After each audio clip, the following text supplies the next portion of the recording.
Hello, dear viewers. Support me by subscribing to my channel and share my video if you like it. And also, make sure you comment your thoughts. Now let's start the video. Alfred opened his eyes. The view in front of him was completely different from the one previous. 1 second, he was standing in front of a classroom teaching his students. The next, he was in front of a coffin adorned with multiple jewels. He tried to move, but couldn't, as if he was only inside the body, but not in control. A wave of memories flooded his mind as a pain he had never felt before assaulted him. It took a few minutes before the pain finally stopped, as a new set of memories filled his mind, finally giving him control of his body. Internally, he began to scream as he saw the situation he was in. Reborn as the only son of a king, his father suddenly died, leaving his kingdom to his 12-year-old son.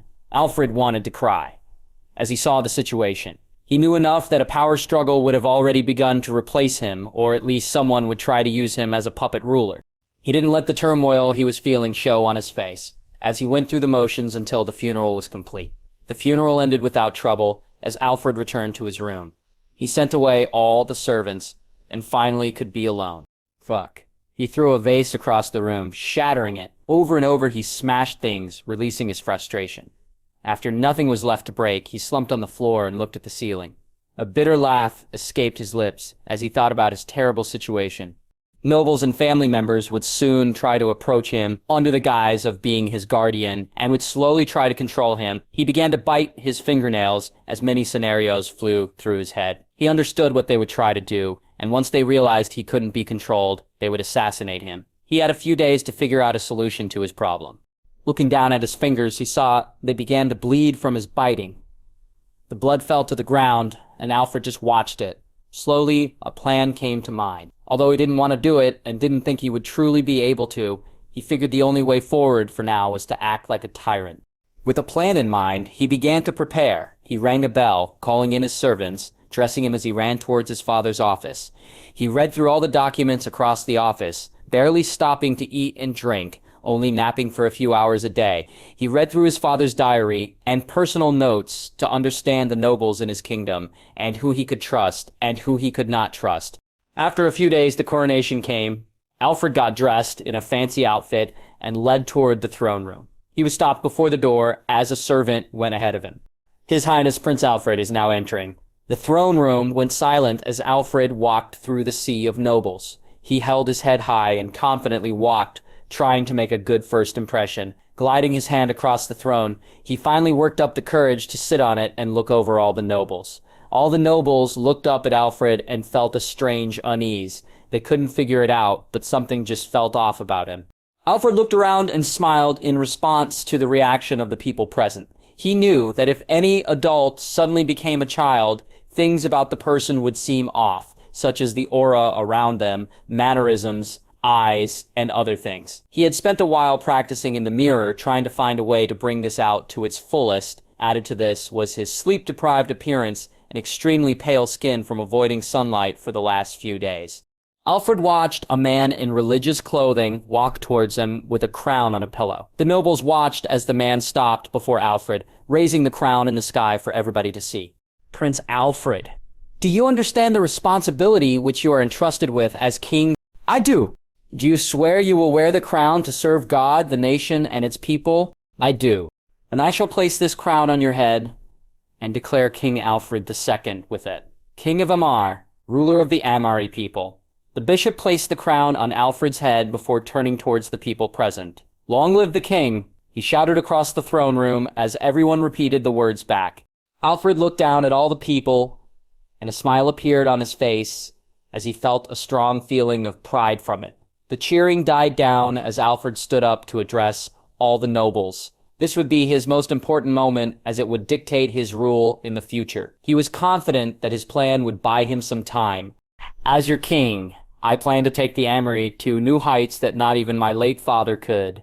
My rule will see an economic boom, stability, and expansion that our people have never seen. Alfred paused for a second as he looked around at the nobles. The reception he had gotten was mixed. Some looked enthusiastic about Alfred's future. These nobles tended to be amongst those who were neutral or heavily supported his father. He recognized a few from his father's notes. The other reception was that of annoyance. The annoyance was directed at what looked like Alfred's competence. These nobles were mainly part of a faction that wanted greater independence and personal benefit. However, a few distant relatives were included in this. Alfred gauged this response and felt he could proceed with his plan. To achieve these goals, we first must strengthen ourselves, fix the issues we as a nation face. Only then can expansion even become a possibility. That's why Alfred clapped his hands as a group of knights walked in. Some held papers, and the others had their hands ready on their swords. At the head of these knights was a tall man with scars all over his face, his father's bodyguard, and his swordsmanship teacher. He was someone with whom he had great trust and had helped prepare this plan. Alfred had been lucky when looking through his father's office and found evidence he had compiled against corruption. He had guessed his father would use it before his sudden death. The nobles looked at the group of knights walking in and couldn't help but be shocked. They looked at Alfred with slight fear as they didn't know what the child king would do. The knights passed the paper to a duke on his father's side to let him begin reading all the evidence. He was the Duke of Flanders and held great power in the kingdom. Count Edward, Count Edo, Earl Harold, and Duke Isaac. There are multiple charges against you, from corruption and slavery to murder. Your crimes are too large to be ignored, and you shall be placed under arrest until a verdict is carried out. The knights walked towards the nobles, who tried to fight free, ultimately being put to their knees. Alfred looked at the Duke of Flanders, who nodded at him. Alfred understood what he wanted. Although he would help out right now, it would cost him something. Alfred just had to bite his lip and go along with it. He needed the support right now. The Duke of Flanders, seeing Alfred's light nod, smiled as he walked forward. All the nobles looked at the old Duke. Everybody, what our king is doing is not tyrannical. He had provided us with the evidence and is willing to hold a trial for these obvious traitors. Our job is to assist him in this great reformation he promised us. Everybody looked at the Duke with some clicking their tongue in annoyance. Although what he said was practically nothing, it held one clear notion. The Duke was supporting the new king. This was enough for some people to lock away their ambition and others to see the king's side as the better choice. Duke Isaac, the Duke of Aragon, squinted his eyes when he saw this. Although he knew that he could escape death thanks to the power he held, the fact that Flanders supported Alfred was a hindrance. The Duke played along as he understood Alfred flexed his power to establish his position. He could respect it was a smart decision for a kid to make, and just moved along with a small grin. The throne room, now cleared of knights, quieted again as Alfred began to talk. I apologize for that. Everybody here must remember no one is above the crown, and any blatant disregard for its authority will be stamped out in this new era. I will bring us... Alfred clapped his hands together as he put an innocent smile on his face. Now let us celebrate. Everybody walked into the adjacent room, a large ballroom, as people began the last part of the coronation. The atmosphere was lively. The nobles drank and ate as they talked to each other. Alfred was atop the balcony, looking down at everybody, wondering how he ended up in this position. He assumed the ability to, why he could adapt to the situation, was due to the influx of memories he received when he first entered the body. Still, he wondered if he had done a good job of acting the part of a king.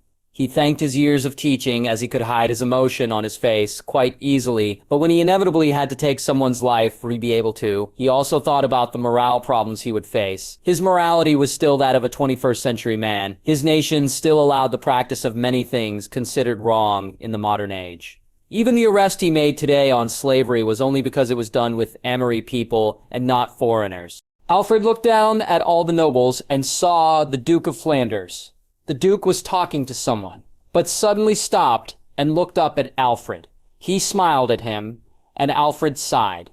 He knew he would have to talk to him at some point tonight, and now was the perfect time to do so. Alfred walked down the balcony into the ballroom, heading for the Duke. The nobles bowed to him as he walked past. "Duke, may we have a word?"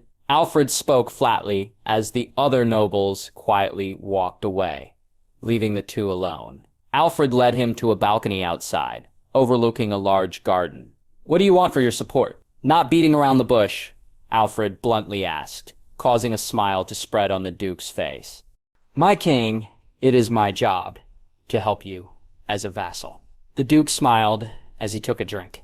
Alfred looked at him with cold eyes as he waited for him to stop messing around.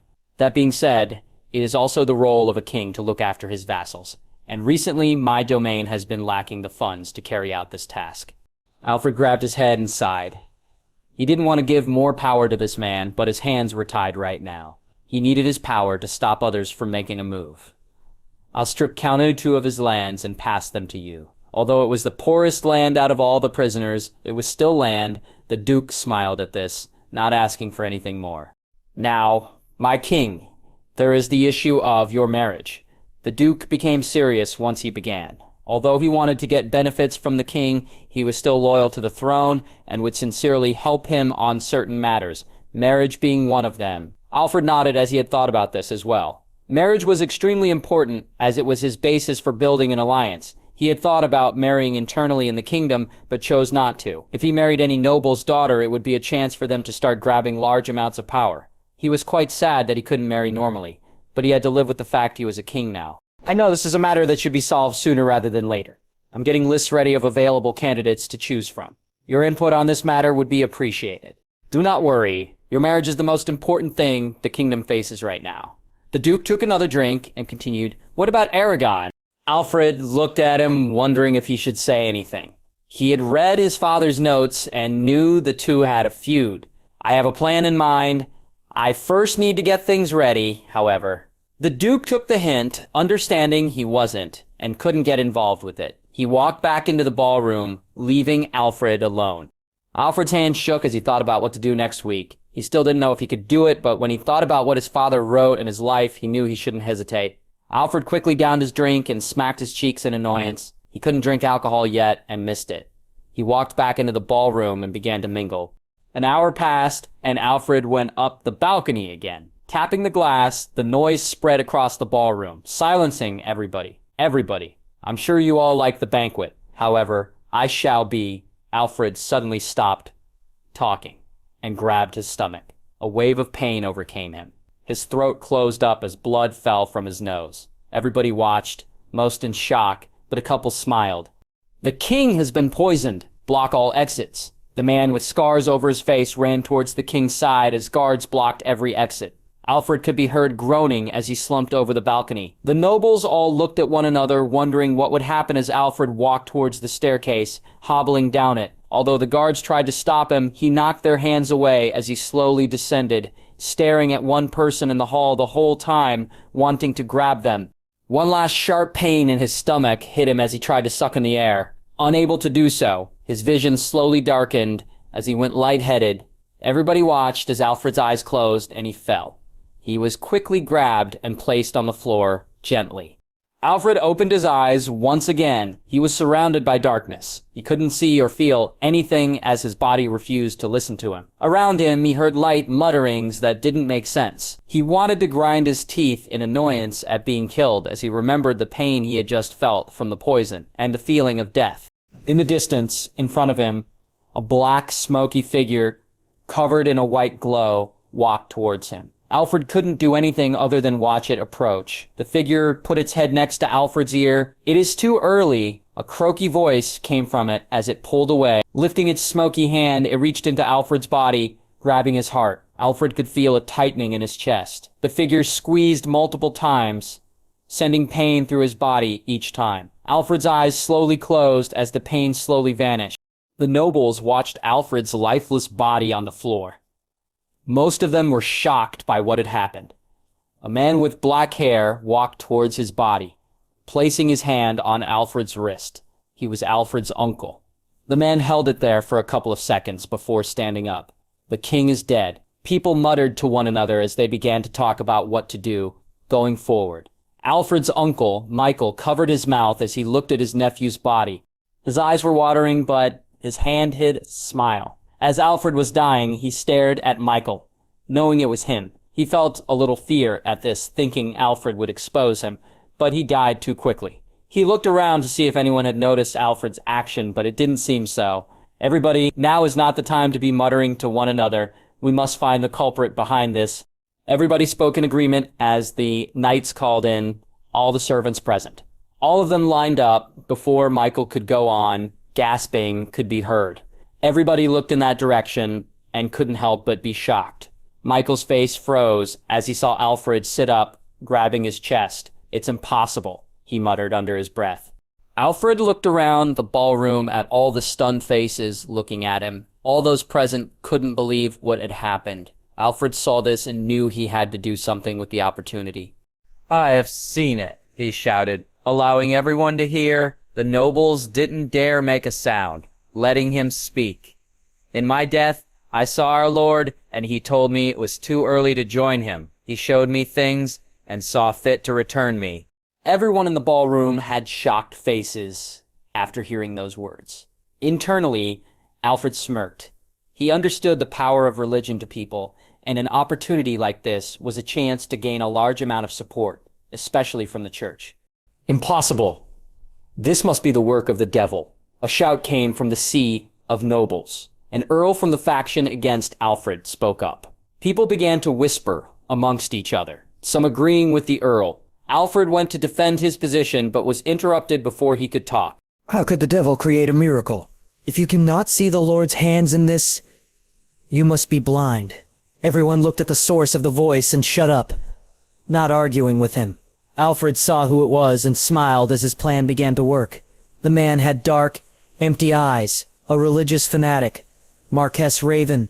He walked closer towards Alfred, his face glowing. "This must be the Lord's work. I can feel his presence on you."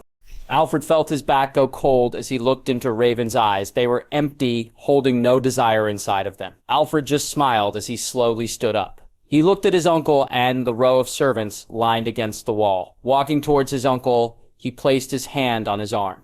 "Chris, I leave you in charge of the investigation." Alfred turned towards the guard with scars on his face before leaving the ballroom. No one moved whilst he left and just watched his small back disappear. Chris began to give orders to the other guards, who led the servants to separate rooms. He then turned his attention towards the nobles. He scanned them before turning and leaving, following Alfred's direction.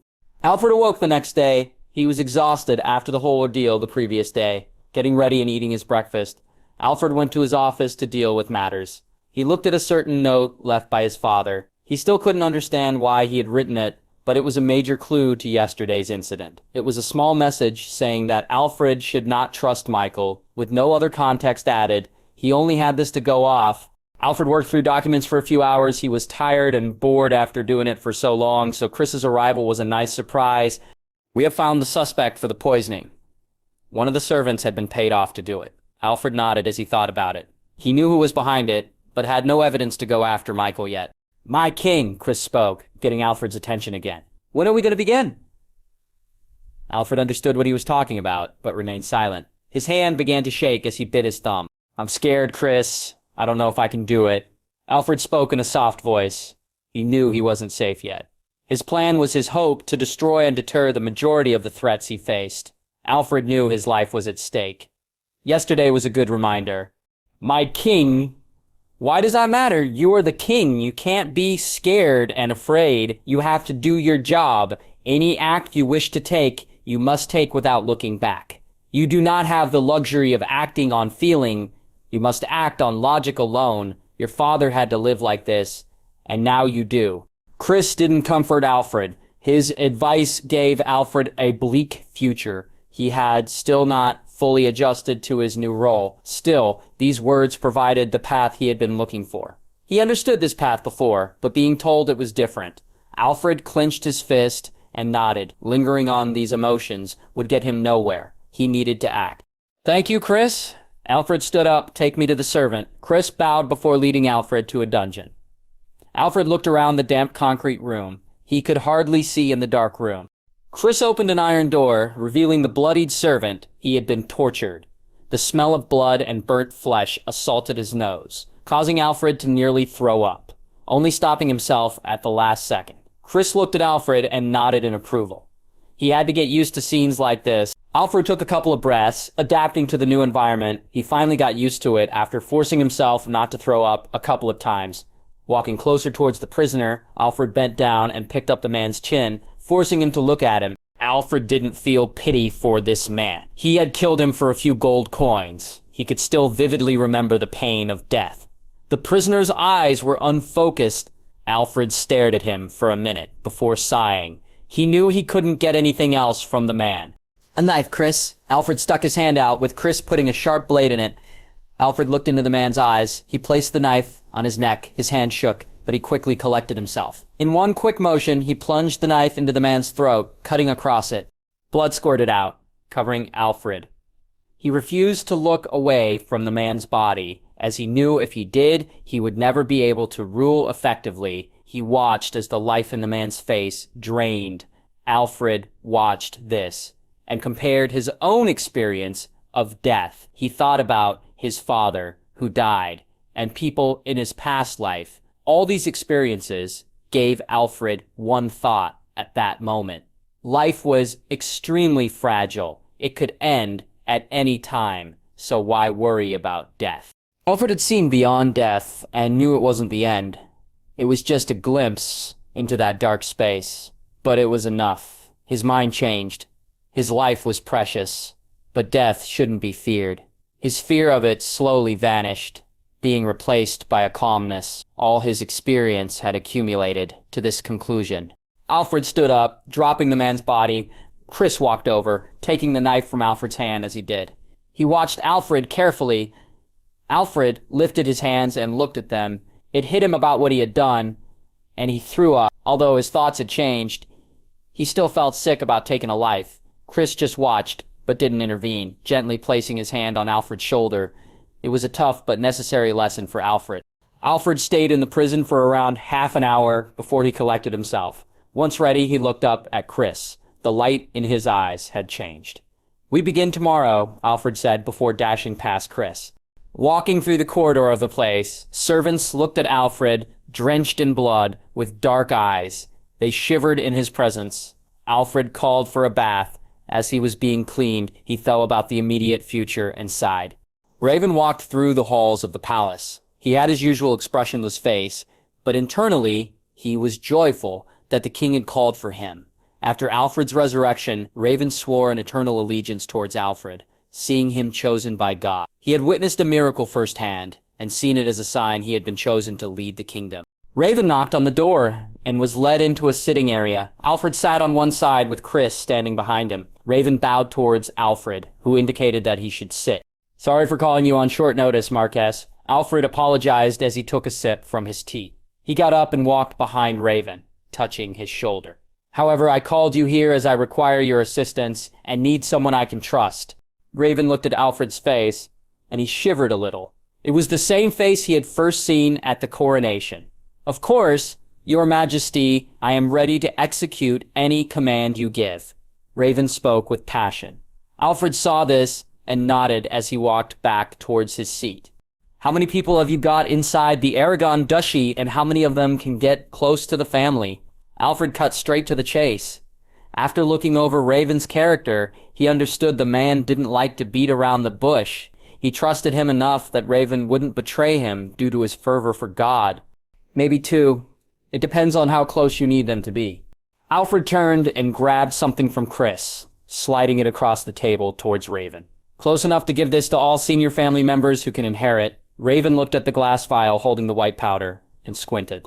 He understood what Alfred wanted. How lethal is it? He didn't plan on turning his back on Alfred. He just needed to make plans. Depending on the potency, the destruction of the Aragon Duchy would ultimately benefit him.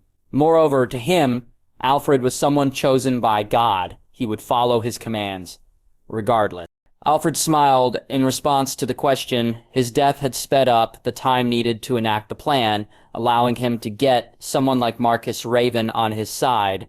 "I can guarantee that it will work. It takes 2-3 days to take effect, but people will assume they passed due to illness." Raven smiled upon hearing this. He didn't know the poison, but it at least gave him time to pull his people from Aragon. It is crucial they take it. Alfred's voice was serious as he slid the vial closer towards Raven. "I will leave first." Alfred stood up and walked towards the door. Just before he left, he stopped. "After a couple of months, you may attack the duchy and take the southern lands." Alfred left, leaving Raven alone in the room.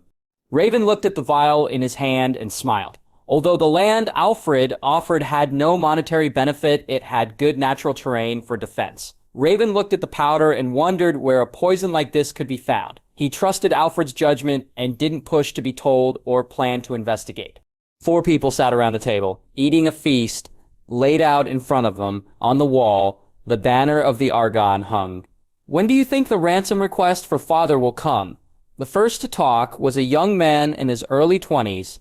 "Just have patience, brother. The new king is just making an example. Despite his age, he seemed to be quite capable." "I get that, but he's a creepy little shit. You guys weren't there, but at the coronation there was something off about him. If you told me he was a demon in disguise, I would believe it." He gave an exaggerated shiver after finishing, getting small chuckles from the rest of the family. "That being said, did he come back to life?" "It's a bit far-fetched." The young woman, around 15 years old, spoke. The other also nodded in agreement. "It's true. We all saw the king die. Even his uncle verified it on the spot, and we all know that man wouldn't lie to help him. Then doesn't this prove he is a demon? No person can just come back to life. Be careful with what you say. Although I agree with you, those fanatics have quickly joined his side. After all, they all claim it's God's will. All of them became somber. The image of one man appeared in all of their minds. Still, brother, you must be careful of him when you inherit." They all looked towards their oldest brother sitting at the head of the table. The man put his fork down. "I understand he already has a lot of support, but I wonder how long it will last. He's still a kid after all." "Don't be too sure, brother. He's not as wet behind the ears as you think. He apparently walked through the palace halls the other day, covered in blood." The oldest brother just snorted as he continued to eat. The other siblings just shrugged, understanding their brother's arrogant nature. Anyway, it might be a blessing in disguise that father got arrested. We now know at least to be more careful in the future. He doesn't hold enough power to strip us of power. Everyone nodded in agreement. They finished eating and rang a bell afterwards. A knocking came from a door on the side, followed by servants with carts. They walked into the dining room, taking plates of food and replacing them with desserts and drinks. The family looked at the cakes covered in white powder with joy. "I have received words from the Marquess. It's done!" Chris bent down next to Alfred's ear as he worked. Alfred nodded slightly, stopping what he was doing. "Let's begin the preparation for the next phase." Alfred reached into his drawer and pulled out a bundle of envelopes. "Send these off tomorrow." Chris took them and left. Alfred put his pen down and leaned back in his chair. He grabbed his forehead and let out a sigh. He stared at the empty ceiling. He was scared at how easily he had ordered the death of 4 people. He now truly realized the power he held as king. If he found the right people, he could do anything to anyone. Alfred looked at the document he was working on. He picked it up and held it over a candle, watching it slowly burn. Carriages could be seen coming into the capital for the whole day. The king sent letters calling for the nobles to come. Many had remained since the coronation, however. A small minority hadn't. Some still refused to come, but the majority of the nobles in the kingdom had arrived. None had been told, but a few powerful nobles knew what was happening. Duke Flanders and Marquess Raven were among them. Alfred held a small banquet on the first day they had arrived. Although he didn't like them, finding them pretentious, he had an appearance to uphold and people to keep happy. Those oblivious to what was happening enjoyed the banquet in delight, unaware of the tension of those who knew. Is it true about the kids of Argonne? A woman wearing a beautiful dress walked towards Duke Flanders. The Duke looked at her and smiled. "Catherine, you are as gorgeous as ever." He bent over and grabbed her hand, kissing it. Catherine rolled her eyes at this. She didn't pull back, not wanting to embarrass him. "We are equal in rank, William. There is no need for the display." "I'm a gentleman, Catherine." He sipped his drink, looking up at the balcony where Alfred stood. Catherine followed his eyeline and squinted. The more she looked at Alfred, the more she felt he was a scary kid. She had children around his age, and they were nothing alike. The aura around Alfred was dark and bleak, lacking any of the innocence found in someone his age. "You didn't answer my question." Not looking away, she carried on. William took a sip from his drink, not replying. The two watched Marquess Raven walk up to Alfred, whispering something in his ear. The boy nodded his head and began to tap his glass. "Everybody." The chatter died down as all the nobles looked up at Alfred.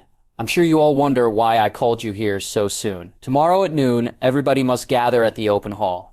Alfred walked away, and Raven and Chris followed behind. "You have your answer," William said in Catherine's ear before leaving the banquet. Catherine looked at him, confused. The open hall was a massive stone stage built to hold grand plays. It was one of the Ammar Kingdom's finest landmarks. The nobles took their seats with those of high rank up front. Most wondered what Alfred wanted to show, and some were excited. Those who had an idea or knew had serious expressions while watching. The nobles' excitement soon began to fade. Chris walked onto the stage, followed by numerous knights. The Duke of Argon was dragged behind him on a chain. Many saw this and took a deep breath. It was a shocking sight to see a duke like this. The knights made a line and began to salute. The small body of Alfred walked out. His face was covered with an iron mask. He wore a white robe with his hood pulled up, in his small hand, a knife. Some felt nervous upon seeing this appearance. They could already see what would happen, but couldn't fully accept it. They still saw Alfred as a 12-year-old kid. Many had kids his age and couldn't imagine them like this. Alfred walked behind the Duke. The Duke's face was calm.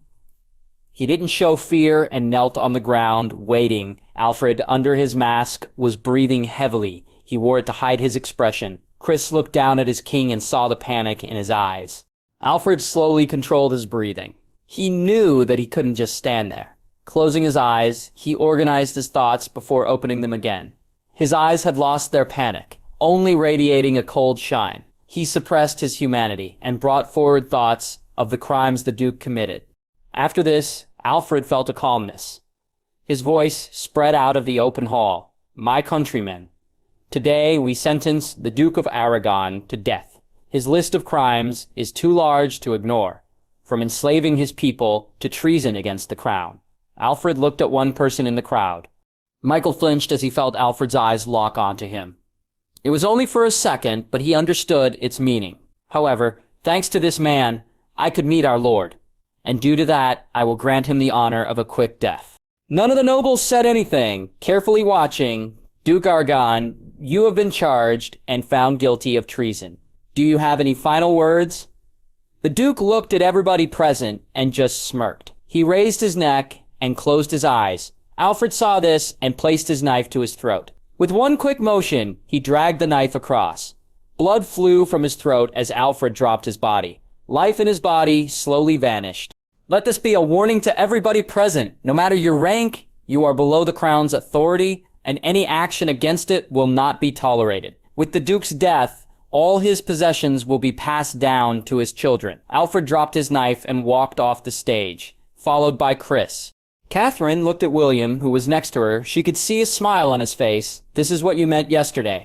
I only realized what was happening after I had news about his ill kids. I knew he was keeping the Duke alive for a reason. His voice held praise in it as he stood. It's an effective warning, that's for sure, as well as one that no one will question. But he had no evidence to support this. It's tyranny. William stopped and looked back at her. Catherine, I saw the evidence his father collected. The Duke wasn't innocent. You know this. It's just that his charges are exaggerated. You're just scared that he could have chosen you.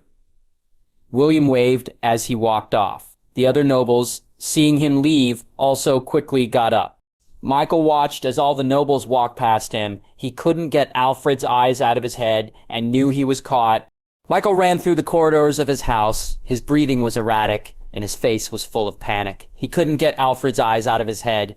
He kept wondering when knights would come to his door and take him. Alfred's display had filled him with fear.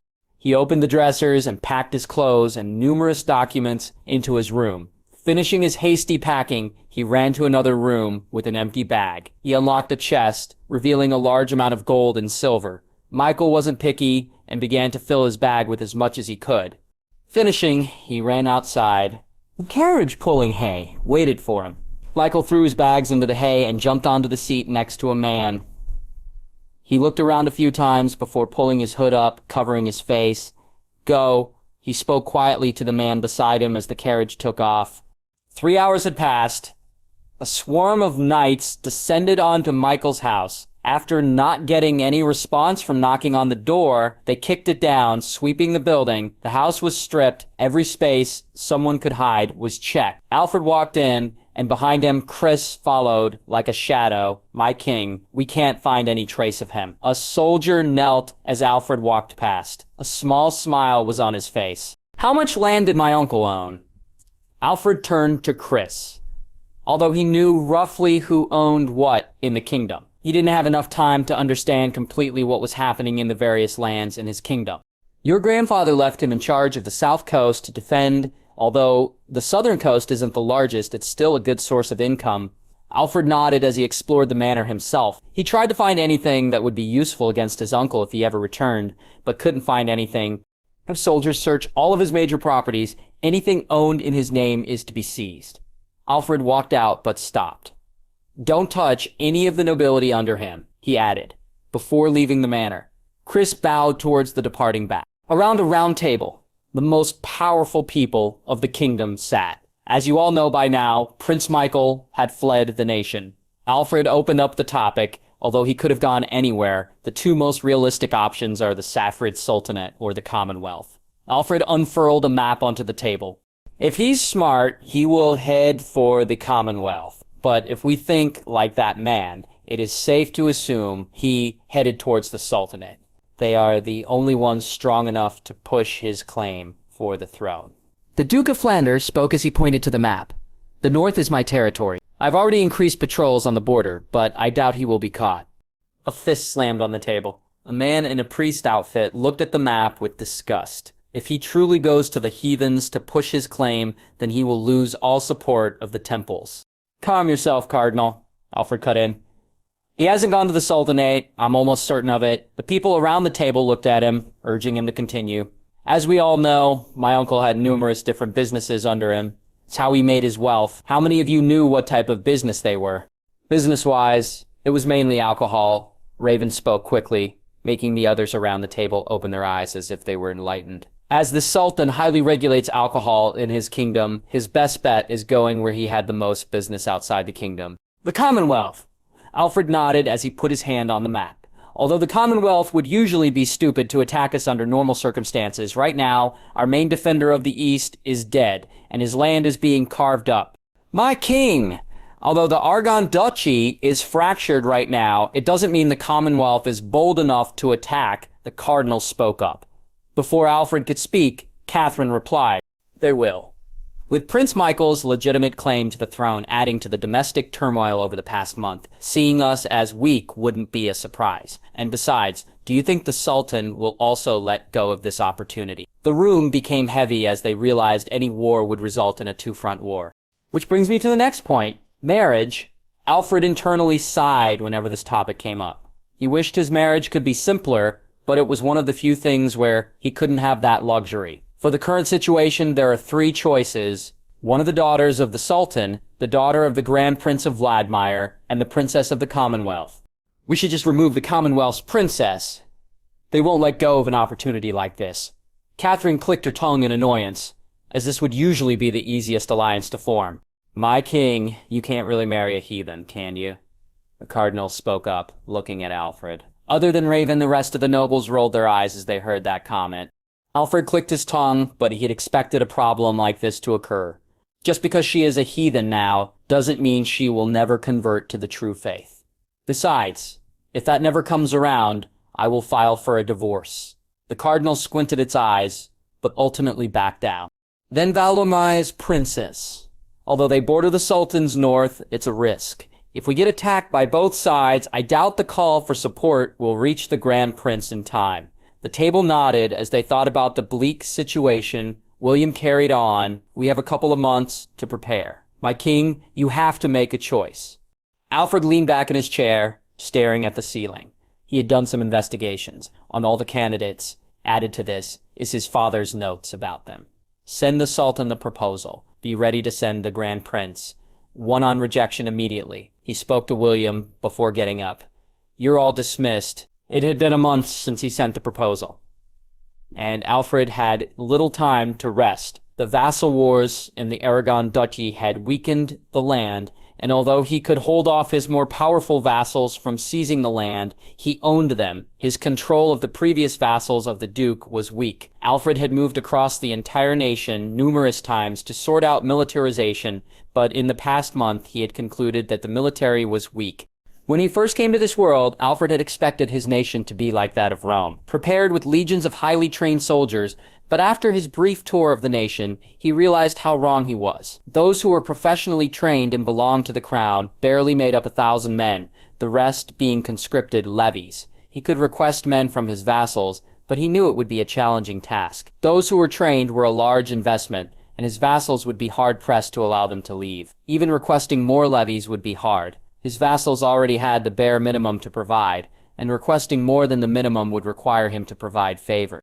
The entire military situation was taking a toll on Alfred. It was too inconvenient for numerous reasons. He wanted the entire nation's fighting force under his sole command, not divided among numerous vassals who had their own best interests at heart. Although creating a professional army would establish a new domestic power, he hoped that its creation would lead to a stalemate in the nation between the crown, the army, and the nobles. Adding to the high costs, Alfred knew he had to find more sources of income. Alfred sat in his office, drawing up his plans. Although he would want to implement them before war broke out, he knew that luxury didn't exist. His tours around the nation had proved useful in getting support. Although he now owed a couple of favors, it was better than losing the war. A knock at the door caught Alfred's attention. "My liege, Princess Isari has arrived." Alfred waved away his servant, releasing a sigh. He couldn't believe he was nervous about meeting her. He wondered if his original body's age influenced him or his own morality. Although he felt a sense of disgust with the whole ordeal, he understood that right now he was a 12-year-old boy. He couldn't marry a middle-aged woman. No arrangement was desirable for him. He had to get married, and he needed the alliance to secure his future. After carefully putting his documents away, Alfred went to the side room, where his servants quickly dressed him in clothes that wouldn't shame the nation. As he walked to the throne room, he pushed all his doubts and annoyance about the situation to the back of his mind. Now entering His Highness King Alfred. All those present bowed as Alfred walked in.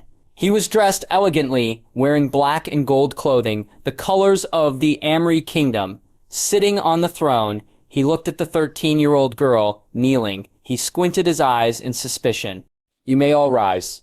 Alfred's calm voice spread throughout the room, as everyone lifted their head to look at him.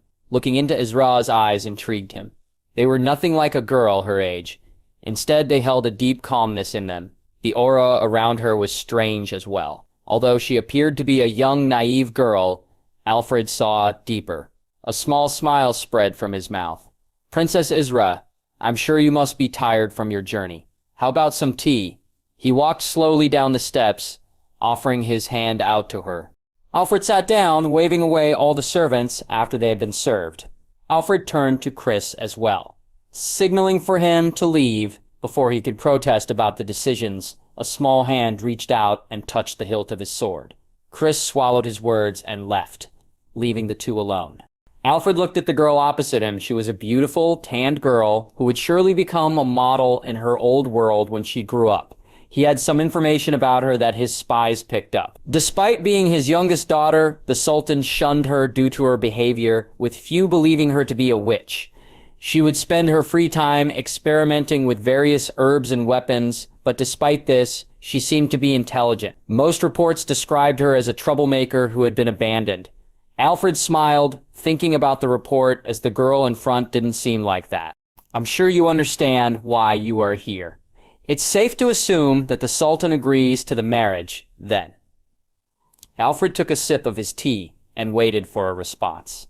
Although he knew the answer just from the girl sitting before him, he needed to hear why. Isra looked at the tea before her, taking a small sip. Just like Alfred was analyzing her, she was doing the same. Despite his age, she couldn't help but be a little shocked by him. She could tell he saw through the facade she created in the palace. His blue eyes held a deepness to them that rivaled the scholars at home. She had heard a little about him since his crowning. She hadn't believed them before, but knew them to be true now. She smiled. It wasn't her fake one, she would show, but one that truly came from her. It was exciting for her to find someone like Alfred. The North has begun moving. He needs to protect his rear while dealing with the Grand Prince. He has a proposal. Only if you agree to it will he allow the betrothal. She reached into her cloak, pulling out a letter with a red seal on it. Alfred only glanced at the seal to know it was truly the Sultan's. He took it, reading the contents as Isra continued. The betrothal will only last until I am an adult. Just before that happens, it will be broken. Alfred read the letter. It was brief and did not explain anything. Why? You wouldn't even be here now if it were due to religious reasons, so it has to be something else. He had many theories, but it seems they would have been easier if the Sultan had outright refused from the get-go instead of imposing a condition like this.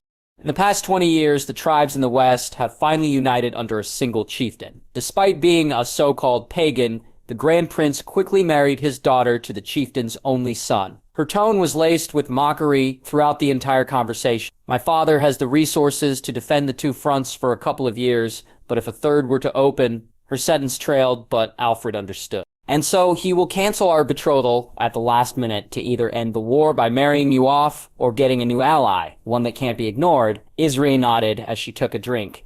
Alfred looked at her. There wasn't even a sliver of nervousness in her. She spoke and acted about the whole situation as if it were a chessboard, and she was one of the pieces. He couldn't help but feel sad about the situation. What do you want? He didn't know why he asked the question. Out of pity or intrigue, surprise appeared on Isra's face. She went to speak, but nothing came out of her mouth. It had been a long time since she thought about what she wanted to do, having discarded that a few years ago. Alfred watched the changes on her face with great interest as the confusion in her eyes gave way to nostalgia. I think I want to fight. The nostalgic look was instantly replaced with a burning ambition. It was only a second, but Alfred caught sight of it. He squinted his eyes suspiciously.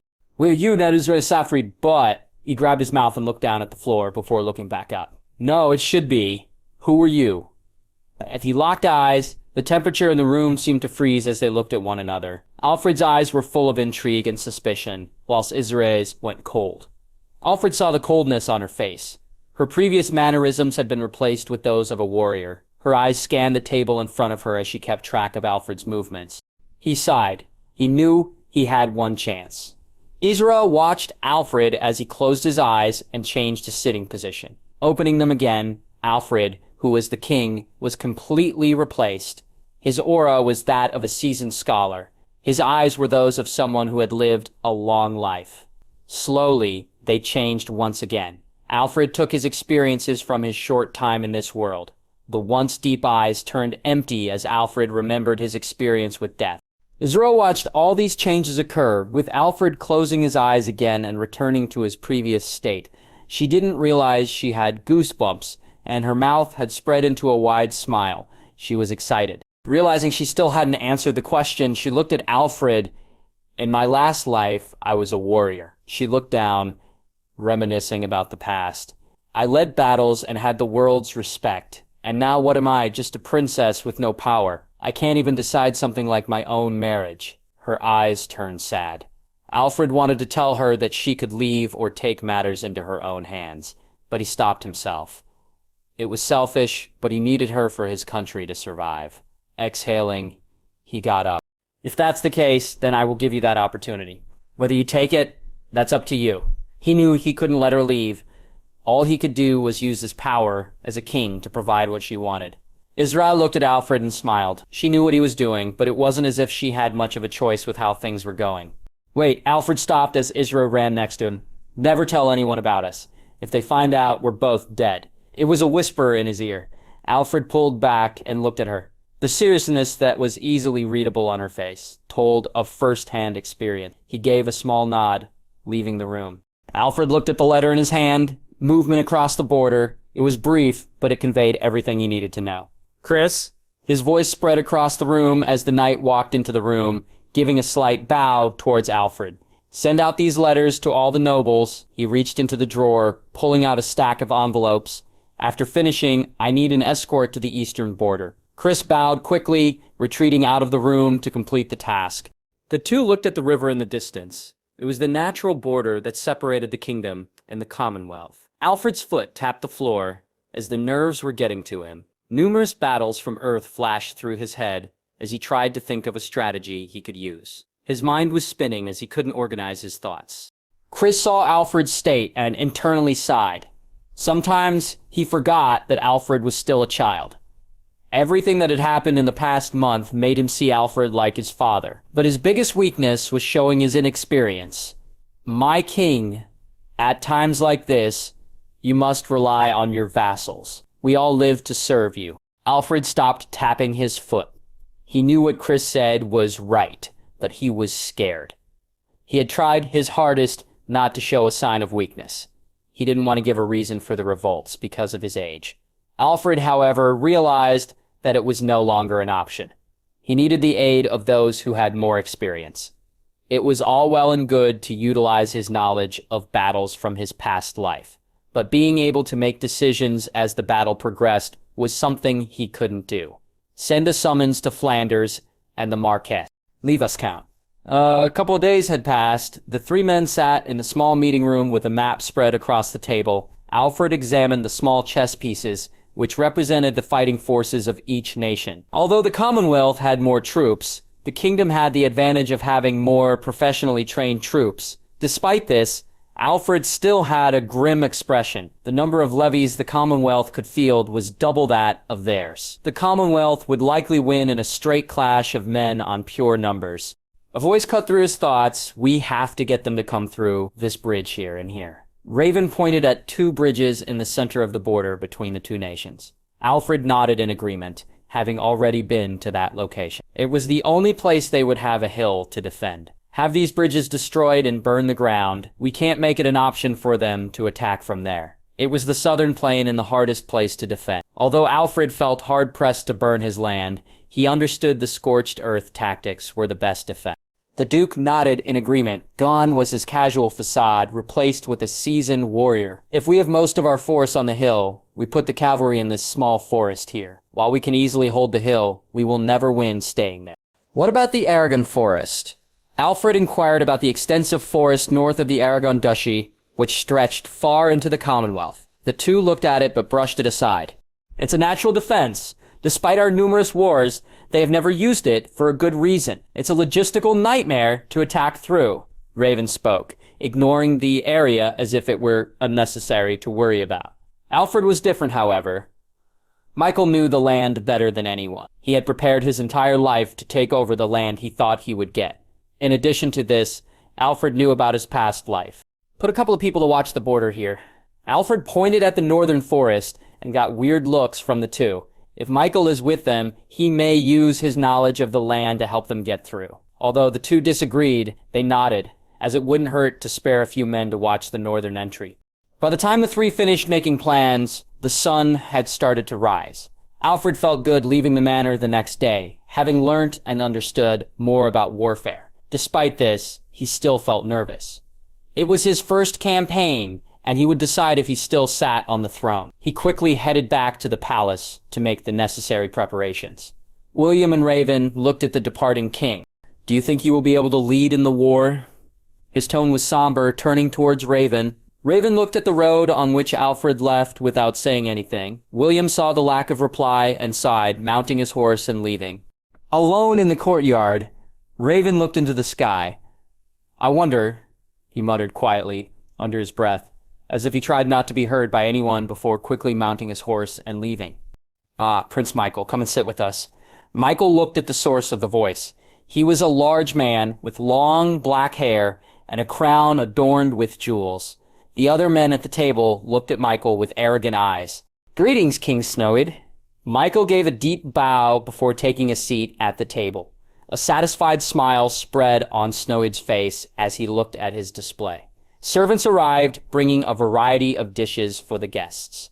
Michael looked at the food in front of him with a suspicious eye. Ever since being here, he had felt trapped, knowing that his life could be ended at any moment. He had been waiting for Alfred to send spies to poison his food or for Snowid to kill him after his claim became unimportant. Paranoia was eating away at Michael, as evidenced by his body. He had become notably skinnier, his eyes had bags underneath them, and his appearance was disheveled. The nobles of the Commonwealth looked at him with smug expressions. Michael could only grit his teeth as he chose to ignore all the looks he got and focus on the food in front of him. Despite his appearance, he didn't lose the manners one would expect of a noble. The feast was quick, with the table being quickly cleared. Snowid clapped his hands, getting everyone's attention. As we all know, war between us and the kingdom is imminent to push Prince Michael's claim. Everyone smiled in satisfaction as they all began to murmur about the future. Snow had quickly quieted them. Despite this, it would be a shame if, after this war, we returned to being enemies. Isn't that right, Michael? Michael looked at the sly glint in his eyes and forced out a polite smile. Of course. Why be enemies when we follow the same God? Everyone nodded in agreement with his words. That's why I propose an alliance through marriage. Michael looked at the man in front of him with a stern expression as he wondered what the man was trying to do. Snow had got up and began to walk around the table slowly. You see, my eldest daughter recently found herself widowed. A truly tragic accident, but one I'm sure the Lord created for us. Snow had stood next to Michael, taking a document from his cloak and unrolling it before him. And so why don't you marry her? Michael gave it a read, but his face noticeably darkened as he finished. You can't be serious. Me marrying into your family. I'm not a woman. Michael got up in annoyance as he looked up at Snowhead's eyes. His towering figure loomed over him, and Michael gulped. Snowy smiled, showing his teeth. He placed his hand on Michael's shoulder. You don't have a choice. If I want, I can send you back to your land as a favor to your nephew. Michael felt the weight of the man's hand on his shoulder as his grip got tighter. Michael didn't show weakness as he shook him off. Even if you push the marriage, the church won't agree. Michael pleaded his case. He glanced at the contract and gritted his teeth again as he tried to find a way out of it. Snowhead audibly sighed as he pushed Michael into the chair. Don't push my patience, Michael. Do you think your claim is my only way to invade the kingdom? Using you is the best way, so I don't owe favors to the church. A kid is in charge. No one would care if I took over under the guise of establishing proper leadership. Michael looked up at Snowhead with smug eyes. But what makes you so sure you would win without me? You never won before. Michael gave a small chuckle while Snowhead's face darkened. He slammed his fist on the table, staring at Michael with bloodthirsty eyes. You think I would lose to a mere child? His voice came out almost as a growl, radiating a dangerous aura. The nobles sitting around the table began to sweat, trying to hide themselves. Michael, however, remained unafraid, laughing in Snowhead's face. You think that demon is a mere child. I saw it, those eyes that hold nothing behind them. People seem to think this only happened after he became king, but I'm sure since birth he was the devil. His eyes showed a primal fear as thoughts about Alfred flooded his mind. He killed his mother at birth. He would stab himself with pens and knives as a baby. No animal was allowed near him. The color drained from his face as his tone became hysterical. I thought I finally killed him. I felt his heart stop, but he came back. He must be the evil described in the scriptures. Snowhead looked at Michael's appearance, stepping back from the man. The fear coming off him was something that he had never seen. The display started to convince him that there could be some truth to his words. Before Snowhead had thought of Alfred as a child with potential, it was simply because his nation had not yet fallen into civil war. However, seeing Michael's display now made him have another thought. He had reports of what happened in the open hall. He didn't doubt Alfred had done it, having killed at his age as well. But the story of resurrection felt like propaganda to him. Still, it made him think more about what he knew about Alfred. As a kid, his father had hidden him away from the majority of the public view, fearing his assassination. After being crowned, reports of his competence and private affairs emerged. It made Snowhead think about the report, which told of Alfred walking through the palace halls as if he had bathed in blood. Things didn't add up. He was too competent as a child ruler for someone who had spent his whole life sheltered. However, it also made sense for his low attachment to human life, given that he was kept away from it. Snowhead squinted tightly as he made an image of a sadistic ruler in his mind. You two take him to his room. He's not in a condition to talk anymore. Snowhead spoke to two guards who escorted Michael away. Looking at his vassals, he saw glimpses of fear and knew he had to ease their nerves. My people, don't be afraid of that man's words. What is a child to our great nation? So what if he is a demon? We have the Lord's purifying power on our side. His hand slammed on the table. This war is already won. Their eastern border is in ruins, and we have the perfect guide in another room. Victory is all but assured. The nobles looked at each other, the fire relighting once again. They all hyped one another up with simple looks.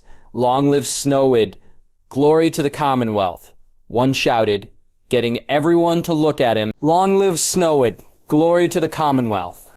Long live Snowed. Glory to the Commonwealth. The crises bounced off the walls all over the room as all the nobles joined in. The previous fears and nerves washed away instantly as they all rallied behind the cheer. Snowed looked at the people before him with pride, basking in their shouts. Alfred sat on the throne with Chris and Raven flanking him. Their faces were grim as the Commonwealth envoy knelt before them, holding a scroll, his smug face, staring at the three. On behalf of King Snowed and the Commonwealth, I bring an official declaration of war to push Prince Meteor's legitimate claims to the Ammar throne. Thank you for your time. We will prepare a room for you if you wish to stay for a night. Alfred gave a polite smile as he looked down at the envoy. There is no need, Your Majesty. I must return home immediately. The envoy gave a polite bow before being escorted out of the throne room by a guard. The faces of the three changed from polite smiles to serious faces as they walked into the side room. Chris, gather the men and have them begin marching. Raven, I need your help to send out the call to arms. The Duke should still be in the city. I will see him. The two gave a quick bow before quickly leaving. Alfred almost ran down the palace halls as he headed to the Duke's residence. Alfred got into the carriage as he fixed his appearance. He felt nervous, but deep inside there was excitement. He didn't know where it came from, but the idea of this war thrilled him.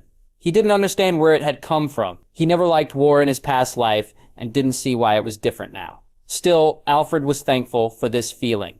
He knew without it, the nerves would eventually consume him, causing him to be unable to lead when it was most important. The carriage ride was quick, but gave Alfred enough time to collect himself. The guards of the Duke's manor opened the gates, seeing Alfred's carriage. Father, will you really go to war again? William didn't know how often he had heard this question from his young daughter. He could only sigh as he continued to eat his meal. Your father has told you many times now, dear, it's his role as Duke. Answering for him, his wife cut in, easing her daughter's worries. The small girl weakly nodded as she continued to eat slowly.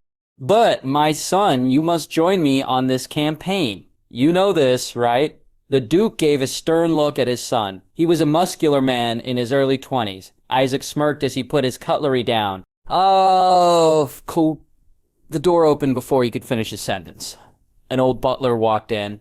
Forgive me for the intrusion, sir, but His Highness King Alfred is here. The anger quickly vanished from William's and his son's eyes as they instantly knew what had happened. Isaac, come. You shall meet with him as well. The two got up and followed the butler. His daughter tried to follow, but was quickly stopped. Greetings, Your Highness. The two gave a quick bow to Alfred, who stood by the window. He waved for them to stop, pointing for them to sit. Isaac eyed up Alfred and Alazang him. It was the first time he had seen him. He had been busy with work during his coronation and the open hall incident. Weird. It was the first thought after looking at Alfred.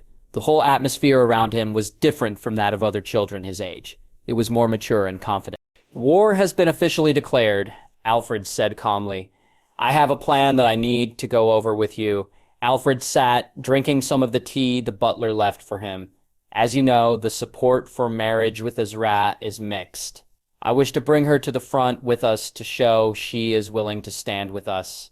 William saw the seriousness in Alfred's eyes and couldn't help but click his tongue at the suggestion. If you were married, I wouldn't have a problem, Your Highness, but it is still only a betrothal. Her life still ultimately belongs to the sultans, not you. She wishes for it herself. Besides, I have a plan to ensure she remains unharmed. William raised his eyebrow in suspicion whilst ushering Alfred to continue. She will wear my armor. A loud bang echoed in the room as William's hand struck the table. He looked at Alfred like he was an idiot. I cannot allow that. If you were to die... Alfred's hand rose, indicating that the Duke should stop talking. His eyes turned empty. As he stared deep into the Duke's eyes, you forget, I have already died once. William, what makes you think I fear dying again? Isaac and William tried to find a trace of fear in him. After saying that, but couldn't. No lie could be found in Alfred's body language. There is another reason. You know my support from some of the nobles comes from religious fervor. I need to keep this. I need to show a lack of fear in the face of death. I have to prove to them that I am truly blessed. The two looked at the small king and saw he was adamant about not wearing armor into battle. Okay, I won't press this. Your Highness, however, always be beside your bodyguard's side. Despite his origins, he does possess some skill. Alfred gave a small smile in response, then got up. I will see you at the front, Duke. Alfred walked past the two, leaving the room silent. Isaac took a seat opposite his father, letting out a deep sigh. You can't be serious, father, to allow him to go into battle without armor. It's suicide. You can change his mind. Why didn't you? Isaac looked at his father with annoyance. He wanted to hit him for his decision. Isaac. The voice was deep and held a weight behind it, causing Isaac to flinch. His rule isn't as tight as it should be. He knows this. Right now, he is grasping at every opportunity he can. I would force him into the armor if it were based on arrogance or a child's whim. But right now, it's simply politics. William leaned back on his chair, finishing his piece. Isaac opened and closed his mouth repeatedly, trying to speak, but couldn't get his thoughts into words. William could understand what he wanted to say, and cut in, we must keep him on the throne for the kingdom's survival. If Michael takes the throne, we will become a puppet to his benefactor, and if a revolution occurs, we will be weakened to the point of allowing foreign invasion. This is the best option, even if he's a broken child. His final words had a sad tone in them. A nostalgic glint flashed through his eyes, quickly replaced by sadness, thinking about the past king, his friend. He didn't tell the whole truth to Isaac, but knew it wasn't necessary. I hope you are right, father. Isaac walked past his father, leaving to get ready. He took one final look at his father's back. The once powerful back looked old to him at that moment. It was a grim day for Charles. He swung his bow over his shoulder and attached his axes to his belt before leaving. The day for war had finally come, and he was expected to join as an archer. He slapped his face, removing the grim appearance and replacing it with a stern expression. It wasn't the first war he had been in, but he knew it could be the last he fought. This didn't get to him, however. He knew he was one of the lucky ones. He was a skilled archer and had his horse to ride. He saddled his horse, giving the small cabin he lived in one last look before riding off. Alfred rode quickly with Isra and his small bodyguard. He wanted to arrive at the front before the Commonwealth's forces crossed the border. It was a tight window, but he knew it was possible with little rest. Isra looked at Alfred with worry. She could see that he was pushing himself. Despite his body having been trained for numerous years with Chris, he was still 12. She quickened her pace, riding next to him, quickly getting his attention. We should stop. It's getting dark, and the horses need to rest. Alfred looked back at his men and their tired appearances. Giving a slight nod, he held his hand up and gestured. Set up camp quickly, then you may rest. He sat by the fire and roasted some meat. Isra sat next to him, taking her helmet off. You can't push yourself so hard. Your body won't take it.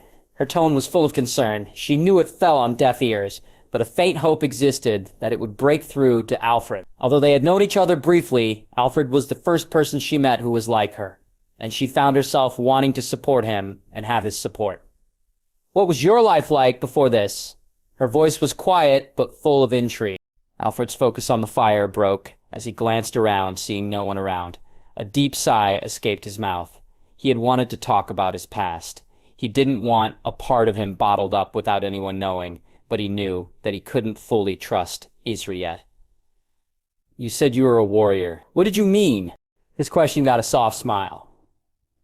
My father was a general, no matter our gender. My siblings and I were all destined to join the military one way or another. I could have chosen to hate him for choosing my path for me. I could have run away, but instead I made the most of it and found that I enjoyed it. No, I craved it. Her eyes burned with passion as memories of the past flooded her mind. For years I was sent to battle. Every scar, every wound was a medal for me. I had the respect of everyone. Titles and honors were nice, but they never fulfilled me like my time in battle. She took a break as the light in her eyes slowly changed. Throwing another batch of wood on the fire, it lit up again. Then we lost. The imperial family was captured and executed.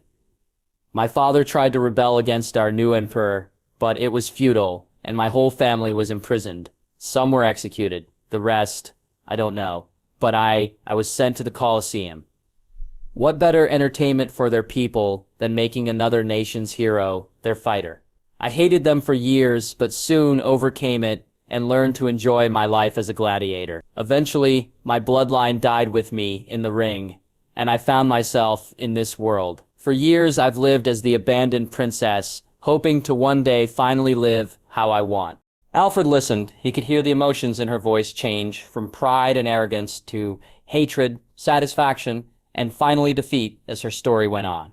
Did you enjoy that life? It was the only thing he could think to say in response to someone who had lived twice. Isra paused before giving a nod.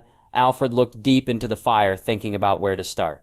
My mother died in childbirth. My father tried his best, but we were always poor. He hated me, I could tell, but he never tried to take it out on me, whether it was out of duty to my mother or some pride he held. He would come home, go to his chair, watch TV, and drink. That was life for 18 years for me. Israel looked at him, confused at the mention of TV, but Alfred brushed it off, unbothered to explain. Life continued like this until I could finally leave home. I traveled the world trying to find a purpose. Eventually, I stumbled upon it. In a poor village, the locals asked me to teach their kids English. I did it on a whim and stayed with them for a while before carrying on, but I realized what I wanted to do in those 2 months. From then on, I made it my job to be educated in as many subjects as possible, to teach as many people as possible. Decades I spent doing this, never getting tired of it, until one day, my vision went black. It couldn't have been more than a second. But when it came back, I was in this body, standing at a funeral. Alfred took the meat of the fire and quickly ate it. He felt guilt every time he thought about the body he took and didn't want to linger on the topic. I'm gonna rest. Alfred left before Isri could reply as he walked off to his tent. He didn't know what she wanted to say, but he didn't care. Isri watched his back disappear into his tent. She felt bad for Alfred. While she got to live her first life satisfied, Alfred was devoid of that luxury and forced into a position vastly different from the one he had lived in before. He didn't have time to adjust to his new world and always had to watch his back or risk dying. She was surprised that he hadn't already become a paranoid wreck with his first assassination attempt. As she looked at the 2 moons in the sky, the night was long for Isra. Alfred looked into the distance at the rows of Commonwealth men. Chris stood behind him, looking through a telescope. I don't see him. He passed the scope to Alfred. I see Snowid, but where is Michael? His voice was full of irritation as he paced back and forth. Chris watched Alfred, pacing inside. His nerves weren't good for morale, and Chuz knew he couldn't let it continue. My king, even if you are nervous, you can't show it so openly. His words were like cold water for Alfred as he realized he was losing control. Just keep your back straight and focus on the battle in front. You have to show a lack of fear right now. Alfred took deep breaths. He had been used to things going too smoothly for himself this past month. You're right. He looked in the distance at Snowed, who was stern. His face showed a lack of emotion, but his body gave an aura of confidence, arrogance, and pride. He saw what he had to be to keep morale up, to provide a reason to fight. Everyone here was fighting for him, and he wasn't allowed to break the trust of his men. The back lines of the Commonwealth began to move. Archers moved to the front lines. Prepare for a volley. Alfred's voice shouted across the entire hill as his men began to build a shield wall, with numerous men moving to cover Alfred. Chris, Alfred's voice was quiet, only letting him hear. You said I have to show a lack of fear. If that's the case, I need you to protect me. Alfred pushed the soldiers, blocking them out of the way, walking past them. Snowwood watched the front of the shield wall open with a small figure leaving, followed by a knight dressed in black. Oh, Michael wasn't wrong, he is crazy. His eyes glowed with surprise as he looked at the small figure looking at him without fear. It was a contrast to how he was a minute before, and it piqued his interest. The two stared at one another for a few seconds before Alfred smirked and opened his arms. The smile on Snowwood's face grew wider at the taunt. Archers! Fire! The volley of arrows rained down on the hill. Chris quickly grabbed Alfred, pulling him behind his shield as numerous arrows hit around them. The sound of arrows died down. Chris moved his shield, revealing the sunlight again. Alfred's body was running on adrenaline at an all-time high. The smile spread across his face, shattering any sign of being nervous. He couldn't understand what was happening. He valued his life, but in the face of the arrow volley, he felt a level of emotion he had never before. My soldiers, his voice spread across the hill, getting everyone's attention, follow in my footsteps. Do not fear their attacks. Archers, the rows behind him, switched as a line of archers got ready. Fire! The volley rained down the hill. The Commonwealth soldiers were quick to defend. Snow had watched Alfred the whole time, not caring about the arrow volley, knowing he was out of range. He smiled with expectation as he prepared for the war between the two. Alfred walked back into camp. He had done what he needed on the front and had to prepare for the next stages of the war. The volley of arrows continued to rain on one another, becoming white noise for him. Raven, prepare some raiding squads for tonight. You will be leading it. Duke, I need you to lead the front. I do not have the experience to coordinate it. The two gave a bow, leaving the tent. Behind Raven, who looked at the camp with an emotionless stare, Charles sat watching like a predator. He was playing with one of his axes, waiting. The moonlight shone between the trees, and he knew it was almost time to begin the raid. A man rode next to Raven, whispering something in his ear. With a slight nod, Raven turned around and made a couple of hand gestures before riding out of the trees. 50 horses followed behind him, charging towards the Commonwealth camp. Charles shot his bow at one of the watchers as the horses ran through the camp that had been made. It took seconds before bells rang around them, awakening the sleeping soldiers. Raven didn't waver. He continued to lead the charge through the camp, cutting down anyone who got in his way. Charles rode around and saw his target. The grain storage practically glowed in his eyes as he grabbed a torch and charged towards it. Tunnel vision got to Charles. A plank hit directly into his chest, knocking him off his horse. He was stunned, looking into the air, unable to move. A sword swung down, awakening him as he swiftly rolled to the left, narrowly avoiding it. He jumped to his feet, pulling out the axes on his belt. He knew he couldn't prolong the fight. He was deep in enemy territory. His eye glanced towards the grain storage. He could only sigh as he looked back at the soldier before him. The footsteps around him told Charles he was out of time. The soldier charged at Charles, slashing his sword down. Stepping to the side, he avoided it. He swung an axe into the man's face, lodging it inside. "There is one over here!" A shout came from Charles's side. He threw his spare axe in the direction, killing the man. Still, he knew that he was running out of time. He picked up the sword off the ground and took his axe from the man's head, putting it back in his belt. 3 soldiers surrounded him. The sweat dripped from his head as he waited for the 3 to make a move. One charged in from the front. Charles blocked the attack, kicking the man in the gut to push him away. Seeing an opening, the other 2 ran in, throwing an attack towards his side. Charles fell to the ground, rolling backwards to avoid the attack. He grabbed the cut on his waist. Taking the axe from his belt, he threw it at one of the soldiers. It lodged in their shoulder after failing to dodge it, and Charles quickly followed up, swinging his sword down on the man's head. The soldier attempted to block with one hand, but failed. His sword gave way. Charles kicked the man's body away, quickly turning to face the remaining 2. The 2 had already charged Charles. He parried one attack, pushing it towards the other attacker's blade. Not wasting an opportunity, he elbowed the soldier in the face before turning and running. The sound of footsteps around him told him the situation he was about to find himself in, and he knew he had to escape. He ran into an opening and saw a horse riding towards him. A smile formed on his face as he held his arm out. "Brother!" The horse rode past. Raven stuck his hand out to grab Charles's hand. He pulled him up with Charles mounting the back. The 2 rode out of the camp, avoiding attacks. Charles saw the flames rising from the Commonwealth camp and laughed. "Thank you, brother. I was worried you would leave without me." Raven snorted. "I couldn't leave my brother alone after seeing that he failed his mission." His usual emotionless tone was gone, replaced by a rare gentleness. "Besides, I'd be more surprised than mad if they managed to kill you." Charles laughed harder as he leaned back on his brother. His ribs hurt, and the cut in his waist was bleeding. Despite this, his face only showed a smile, thinking about how he survived. "Where is your horse?" "Smoke will be fine. After years in those forests, he learned to trust me if I'm ever taken off his back by force." Raven nodded, not digging deeper. He and his brother knew their relationship and chose not to interfere with one another unless necessary. "How much could you burn?" 2 grain storages. Not a lot, but enough. Raven could feel Charles wanted to ask more, but he cut him off before he could. "Stop talking. I can feel your labored breathing."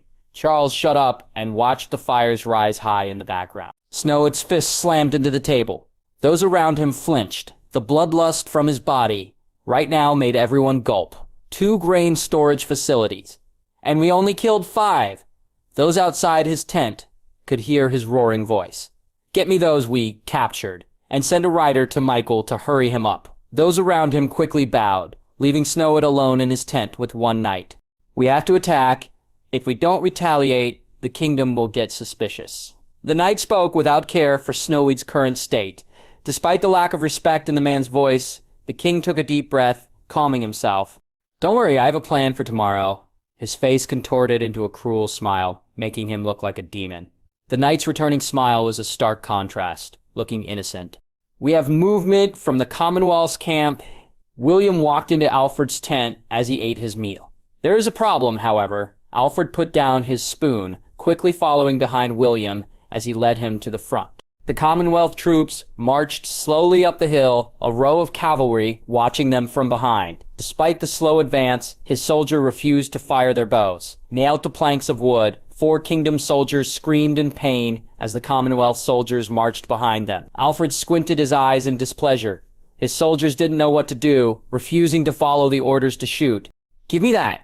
Alfred took a bow from one of the archers near him. Aiming, he gritted his teeth, releasing the arrow towards one of the human shields. The face of the soldier showed a look of shock and betrayal before the light in his eyes slowly faded. Those around Alfred looked at him in shock, except William. "Do not feel guilty about shooting your arrows at our brothers. We are releasing them from their misery, sending their souls to our great Lord."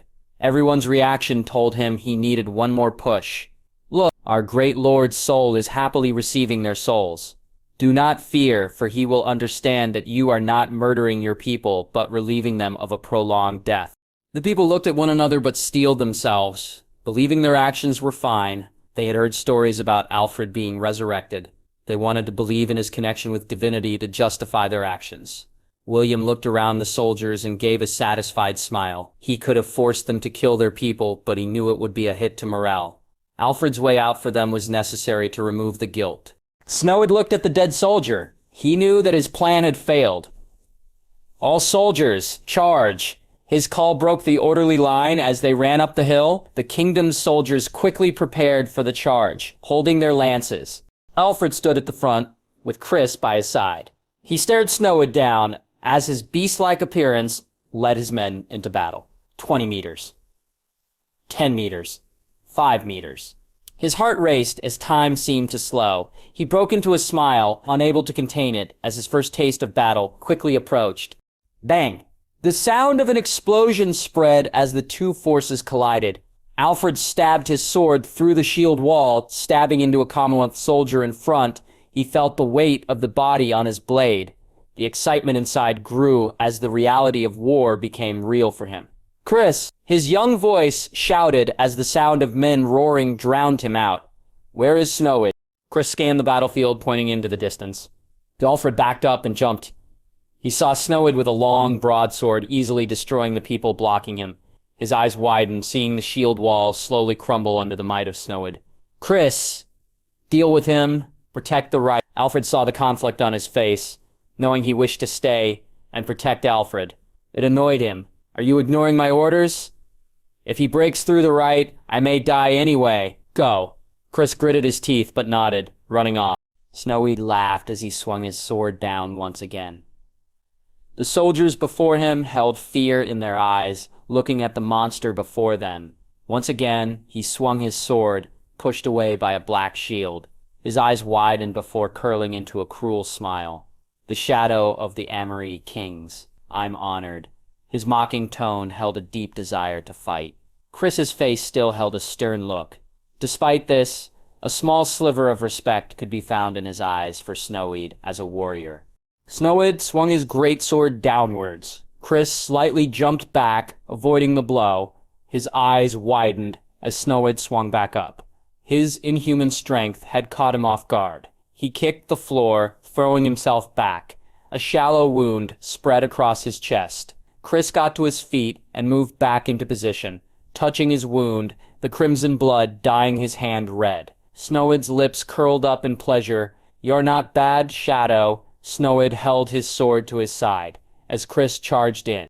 He swung his shield like a blade towards Snowid's neck before stabbing his sword into Snowid's stomach. The king moved his head slightly back, avoiding the shield. He threw his free hand downwards onto the blade. His gauntlet hit it to the ground. A swift kick flew at Chris, sending the knight to the floor. His eyes opened in surprise as he looked into the sky. Snowid's power was overwhelming, and his fighting style was like a beast. The large blade fell in front of his eyes, awakening Chris from his surprise.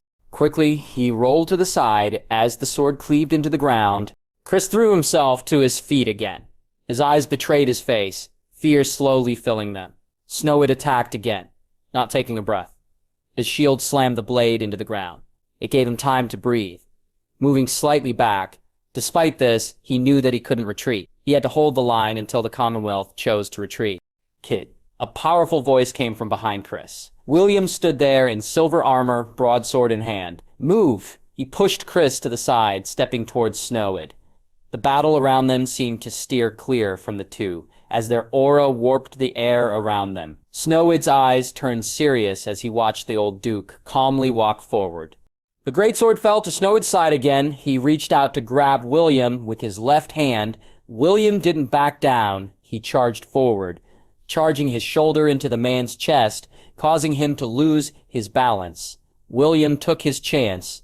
The hilt of his blade swung into Snowid's face. His nose exploded into a crimson spray as William jumped back. He swung his broadsword down. Snowid ignored his broken nose.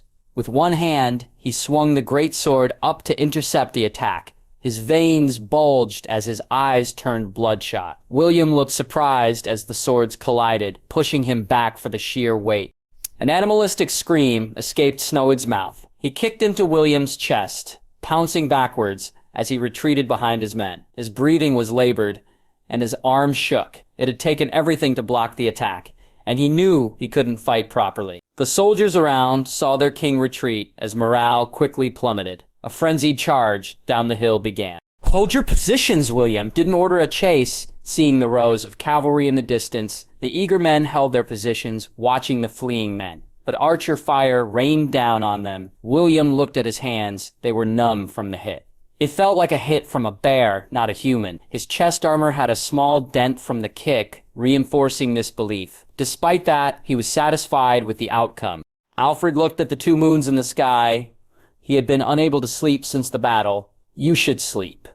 Isra's quiet voice whispered in Alfred's ear. He turned his head and smiled softly before looking at the sky. She took a seat next to him. "You did well out there for your first battle." It's weird. He took a look around him to check if they were alone. "You've heard my past. I'm not like you. I've never been in a war, never killed a man until I came to this world.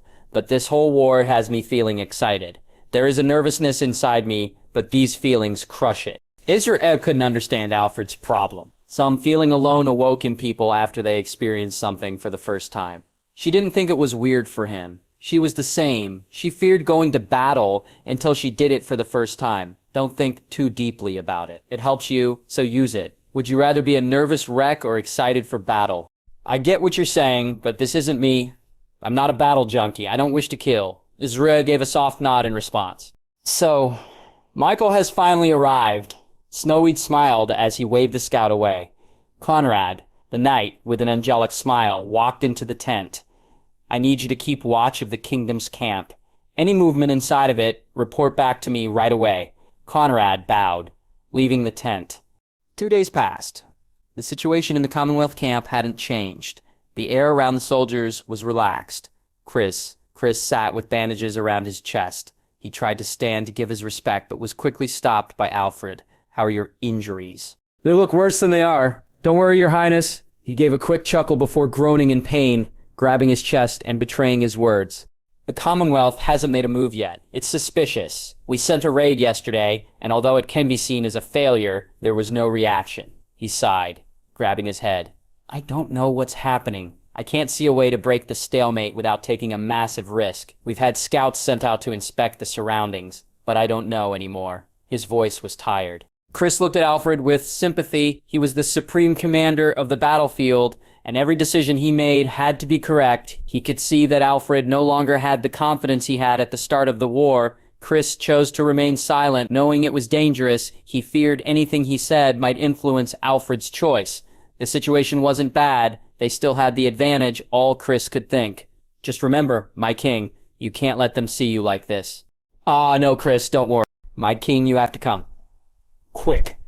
A soldier under Raven ran into the tent.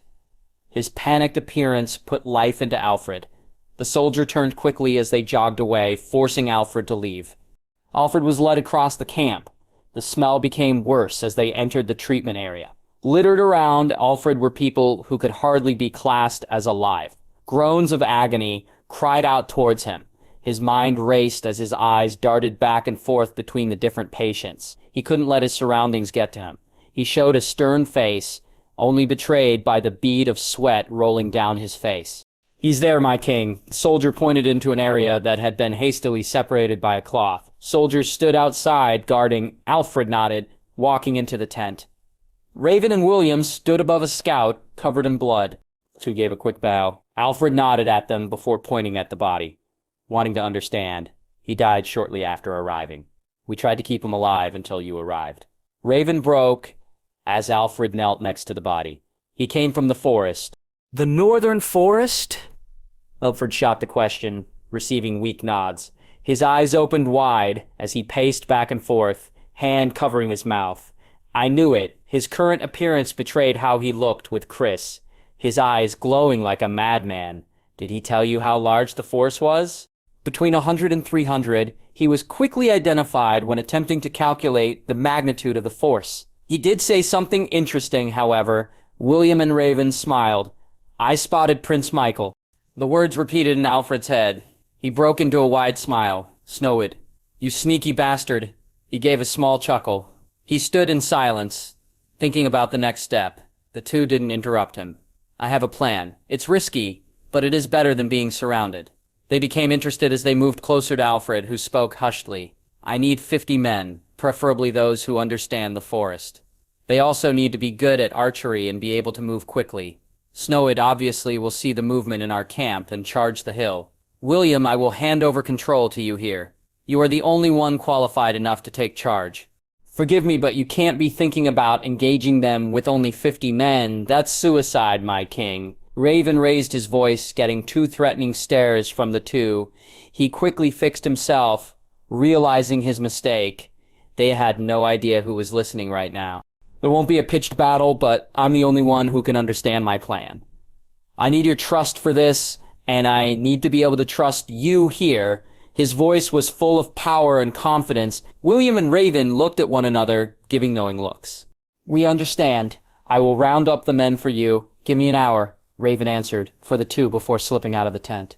Alfred smiled to himself as he wondered how the war would play out. We've rounded up everyone we could who fit your qualities. Charles, come here. Raven called out to his brother. This man right here will know the forest better than anyone. Charles smacked his chest in response to Raven. Good. Alfred walked up to Charles. The man looked down at the small king, his eyes eyeing him up. Raven watched with displeasure as his brother's actions lead the way. Alfred put his arm out. Charles nodded as they took the 2 leading horses.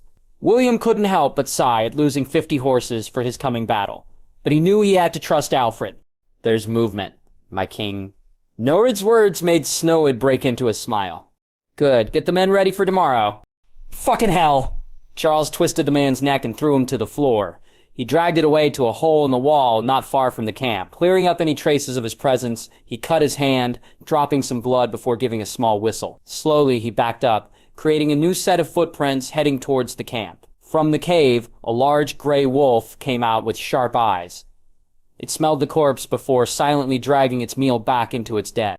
Charles knew he was on a timer now. He knew Michael's camp would get suspicious when the scout didn't return. He hadn't wanted to kill the man, but luck wasn't on his side, and the scout had stepped on his body outside the camp. He rubbed dirt on his face and threw himself on the floor, slowly crawling towards the ridge that overlooked the camp. Let's see. He took out the telescope that Alfred had given him. The entire camp wasn't large, only holding a couple of 100 people. Despite this, he was nervous about tomorrow. They only had 50 men to face the force, and he couldn't trust the Child King fully. Moments like this made him hate being unable to say no to his brother when he made requests. After 30 minutes, Charles noticed the camp waking. He knew he was out of time and silently slipped into the dark before being found. "We found traces, Prince Michael. It seems he walked too close to a wolf's den. No traces of another could be found," Michael grunted, waving the man away. He sat alone in his tent, staring at the ground. The past month had been brutal to Michael's health. The once strong man was now a physical and mental wreck. The once muscular man had lost the majority of it. His skin had turned ghost white, and his eyes were bloodshot. Madness had seeped into them as he could no longer trust anyone. Despite the scout's warning, the fear in his eyes never disappeared. They had never found the watcher who first spotted them. Thoughts of a grand army waiting for him with Snowit's head flooded his mind. "No, it's impossible," he said quietly under his breath. He had seen Snowit training and couldn't imagine any human defeating that monster. He curled himself on his bed and tried to sleep, but every branch breaking awoke him. "The only path of force that large we will be able to take is this one." Charles dragged his finger across the map. Alfred nodded, putting his hand on his chin. He analyzed the best strategy he could implement. "How long will it take for them to leave the forest?" "Depends. The weather stays like this, we're looking at 2 days if they are slow and 1 if they are quick." Charles broke and looked at Alfred, analyzing the map. He had been holding his tongue for long enough, and he couldn't take it any more. "My king, how exactly do you plan to fight this force? We're heavily outnumbered." Alfred sighed. He knew he couldn't dodge this for so long. Despite this, he had been apprehensive to say anything to his men, unsure if they could be completely trusted. He took a deep look into Charles's eyes and sighed once more. He was Raven's brother. He hoped that the blood ties meant something about both their characters. "Okay, on this ridge, we will have half our men, the other half on the opposite side. Pushing a chopped tree here will force their convoy to stop. Fast and hard, we will unleash a rain of arrows onto them. 3 of 4 volleys, no more, before running back into the forest. Horses will be ready a bit behind to have a quick getaway." Charles looked at the map. He was a hunter. He understood the forest better than anyone. He could see all the merits in Alfred's plan, but he could also tell that the kid didn't have much experience in the forest. "The horses won't work. Sure, we can have them ready, but how many men can ride 1 in a dense forest? Instead, place most of our men on the ridge. We follow the plan, but wait for them to charge up the hill. Have a couple of spike walls ready to be pulled up for when they are close. We can attack through it. From behind, few men hiding on the opposite side rush the covey. Destroy a couple of supplies, kill a couple of men, and slip away. We can rendezvous here. I lead the small group, and you lead the other group." Alfred nodded. He knew the front man had more experience in the forest, and any advice he gave was helpful. "We'll do as you say. Take a couple of men and prepare the tree. You know best in these parts. I'll get the spike ready." Charles got up and left the tent. Alfred followed behind him. 10 of you go into the forest and gather logs. Not too large. We need to create small stake walls. Everyone else rests. We must be ready to move early in the morning." Alfred didn't follow the others to sleep, waiting for Charles to return. The night was long for Alfred. His men worked quickly, gathering everything they needed. He stayed up with them, sharpening the logs and creating the stakes. By the time he had finished, he only had a few hours to rest. "You head here and create a small camp for us." He could see the men were tired, but didn't have time to rest. Despite this, he felt bad for them. "I'm sorry for forcing so much work on you, men. I will give you the honors you deserve after this war." The annoyance in the 10 men vanished as they gave tired salutes. Alfred could only sigh as he turned to his tent to get the little rest he could. Alfred lay in the dirt. He wondered how his life had led him to being headfirst into the ground of a forest, waiting to ambush over 100 men. He looked down the ridge to the other side. Despite at least 10 men lying there, he couldn't spot a single one. A small chuckle escaped his mouth as he thought about how Charles had outdone himself. He was glad the man was on his side, and not Michael's, for if it were the whole forest, it would already be lost. "Ka, ka, ka!" The sound of a fake bird came from the distance. Alfred tightened the grip on his bow, readying an arrow. The men around him did the same. The signal had been given to announce the approaching convey. Slowly, it made its way past him. He squared his eyes and watched, waiting. "Now!" A voice exploded in the silent forest from his right as the sound of a tree fell. It crushed a horse, sending a great cry out. Alfred jumped into action. He and his men unleashed a volley of arrows into the disorganized convoy. Tens of men fell in an instant. as another volley was unleashed. Once again, more fell. The surprise was gone as the Commonwealth troops quickly organized themselves. "Enemy attack!" a soldier cried as they quickly shielded themselves from the ridge. One more volley fell without results. He knew the first phase was over, and he could only wait for the Commonwealth to make its move. The battle turns into one not too dissimilar from Alfred's past world, only being fought with bows instead of guns. The soldiers ducked in and out of cover, firing shots at one another. It went on for a couple of minutes. Casualties were minimal on Alfred's side, with only one man being injured. The Commonwealth soldiers could see the poor situation. They reorganized themselves into a thin line. "Charge," the commander gave the call as the men charged up the ridge. Alfred couldn't see the prize target. Despite the plan going the way he wanted, Michael hadn't shown himself. Still, he couldn't let this distract him. They edged closer towards his position. A couple of men behind Alfred waited, holding a long rope. The calculations ran through his head, as time seemed to slow. Now, with his call, the men pulled the rope. A series of stakes rose, impaling the charging soldiers and blocking their charge. A melee broke out between the two, with Alfred swinging his sword down. "Come on, Charles," he quietly muttered under his breath, swinging his sword and killing another. He knew the stake wall wouldn't last forever, and needed to retreat soon. Charles lay in the dirt, watching everything unfold. A little more. He had one chance and didn't want to mess up the timing. He knew every second put the men at risk, but an early charge would kill everyone. Now! The 10 men jumped up. A couple shot arrows into the back of the opposing soldiers, while Charles and the rest destroyed the carriages carrying supplies. Not expecting an attack from behind, the Commonwealth soldiers fell into panic. They didn't know how many were behind them, and the fear of an encirclement caused morale to plummet. Those at the back turned and charged at Charles's men. They ignored the orders from their superiors, wishing to escape. Charles saw it and signaled the retreat. The 10 men ran into the forest with haste. Charles threw one of his axes, splitting a man's head before running. Alfred saw it and called for the retreat as well. Those on the hill turned and ran, leaving the dead and wounded for themselves. He knew what might happen to those, but he couldn't put the entire squad at risk for the few. Alfred ran deeper into the forest, but slowed, hearing a voice scream from behind in rage and hate.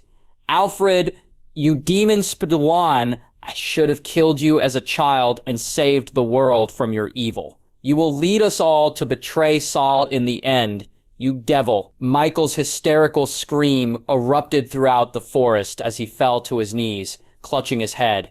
Alfred looked at his uncle through the tree line, seeing the frail man destroyed by his own mind. His eyes were cold, however. He could not sympathize with him, for he brought war to his kingdom. One look was all he gave before running again. He knew he couldn't linger as the Commonwealth soldiers easily made it up the ridge without the kingdom's resistance. The darkness had set in. Michael sat in his tent, his eyes full of hate and paranoia. The soldiers surrounding him looked on with fear as a dark aura surrounded him.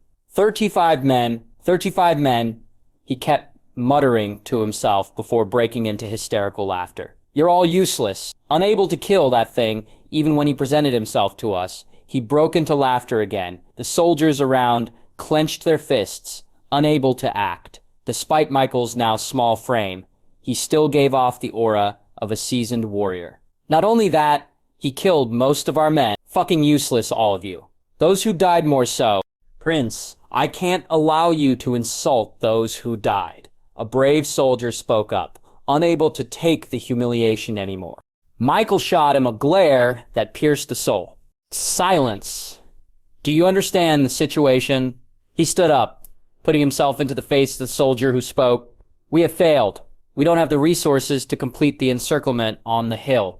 We can only kill that thing now, or we all die at Snowd's hands." Everyone gulped but nodded. They understood the grim reality and knew they only had one chance now. "Leave all of you." Michael dismissed them before sitting back on the chair, putting his hands on his head. His eyes turned from hate-filled to sadness back to hatred. "Brother, why did you let that thing live after it stole my dear friend? For that, I can never forgive you," he quietly said to himself as he thought about his oldest friend, Alfred's mother. "Find the families of those who have fallen after this battle. I forced them into this battle without telling them anything, and they remained loyal until the end. It's the least we can do for them." Alfred's voice was somber as he looked at the camp full of tired men. Charles nodded in acknowledgement. The way he looked at Alfred had changed. He found a new level of respect for the child king after watching him today, seeing his plan work as well as it did. "The casualties on their side were heavy. One more battle, and we should be able to return to the front." "If that is the case, Charles, I have one order for you. This isn't just coming from me as a king, but also as someone who wishes for the benefit of the Ammar kingdom. If I become injured in this battle, chop Michael's head off and rush to the front. End the war before focusing on my treatment. His death is all that matters." "But my leg..." "This is an order. You must understand that he is the sole reason for this war. His death ends it." Alfred turned and punched the man's shoulder gently, his voice full of playfulness. "Besides, I don't plan on dying. You forget the Lord blesses me." Charles gritted his teeth, but his eyes shone with respect. He gave a deep exhale after being silent for a while. "Understood, Your Highness." He clenched his fists in annoyance. "Forgive me, brother, if this order ever has to be achieved," he silently thought as he watched Alfred departing. William looked at Snowit in the distance. The man's aura and bloodlust could be felt from atop the hill. Despite this, he looked at the knight on his right more. He could tell that the man was dangerous. He gave a friendly aura, but William could see deeper than that. Years on the battlefield had honed this ability. William, Raven walked next to him, looking down at the Commonwealth camp. "It's been 2 days. Where has your faith gone, Raven?"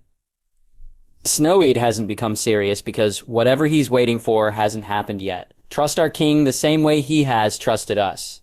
Raven shook his head. He trusted Alfred, but knew that blind confidence in him was dangerous during a time of war.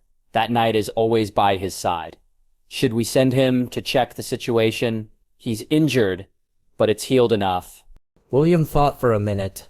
On the one hand, Chris was a knight valued for the battle, but Alfred's situation was very important. Send him. Have Isaac take his place. The boy could use the experience. Raven nodded, walking off to complete his orders. The sun rose again over the forest. Alfred stood in front of his soldiers. "Listen, my men. We finished this today. This ends with that traitor's head. I thank you all for coming with me to what seemed like a certain death. But know this, you will all be respected as heroes after this war. Your families are taken care of if you fall. All I ask is, no, my order is to fight with everything you have. I will be with you all the way. If you die, I die. If you live, I live." He took a pause and looked at the men's faces. The promise of their families being taken care of lit a fire in their eyes, and those without one let their greed for honor overpower them. The promise of the king to fight with them till the end showed he wasn't sending them to their deaths, but that he was confident. Alfred nodded at this reaction. "Long live the kingdom." His voice echoed into the forest, being met by the voices of his soldiers. We marched. Alfred led the group with Charles by his side. They knew Michael's location, and the two groups would meet on the dirt path. The journey was short, and the two met within an hour. The air froze between the two groups. Michael walked forward, pushing his way through. He met Alfred's eyes, rage, hate, and sadness. They erupted from his face. As he looked at his nephew, Alfred raised his sword before dropping it. "Charge!" His voice was full of confidence as he ran at Michael. No tactics or planning were here. It was a battle left to fate. The Commonwealth followed soon, charging at Alfred as a melee broke out. Limbs flew as screams erupted all over. The Commonwealth soldiers felt fear, looking at the kingdom's soldiers, who seemed to fight without fear. Those who faced Charles felt he was a god of war, as he swung his 2 axes, fighting 3 men simultaneously. Michael and Alfred engaged in battle. Their swords clashed against each other as they skillfully fought. No soldier wished to interrupt the two, focusing on those around. Michael showed experience. Alfred knew he would have lost if he had been in his prime condition, but that wasn't the case. His breath was weak and his strike lacked power. Alfred didn't know what had happened to his uncle, but the way he was now was a shell of his past. Blinded by rage and paranoia, the swords collided once again. Michael's guard was weak as each strike Alfred caused was heavy. Slowly, he began to be overwhelmed. One final strike and Michael dropped his sword. His hands shook with numbness. Alfred went to deliver the final strike. In moments, Michael's mind spun. Despite his current mind, he had been in numerous battles. He didn't flinch and dove at Alfred, tackling him to the floor. He threw a punch at his nose, breaking it. Reaching his right, he picked up the broken blade and stabbed it into Alfred's shoulder. A shout reminiscent of a beast escaped Alfred's mouth. His eyes turned bloodshot. The wound wasn't deep, but it hurt him. He looked to the right, seeing the sword that he had dropped. His hand reached for it as Michael lifted his broken blade once again. Alfred stretched and grabbed the hilt. He swung it straight into Michael's side. Blood came out of his mouth as he looked at his wound with wide eyes. Alfred didn't hesitate and pulled his sword, stabbing it in Michael's heart. The man looked deep into Alfred's eyes and reached his hands for his throat. The hate in his eyes grew. Monster. His voice was weak, and his hands fell before they could grab his neck. His eyes slowly lost their life, but never their hatred for Alfred. It sent a shiver down his back.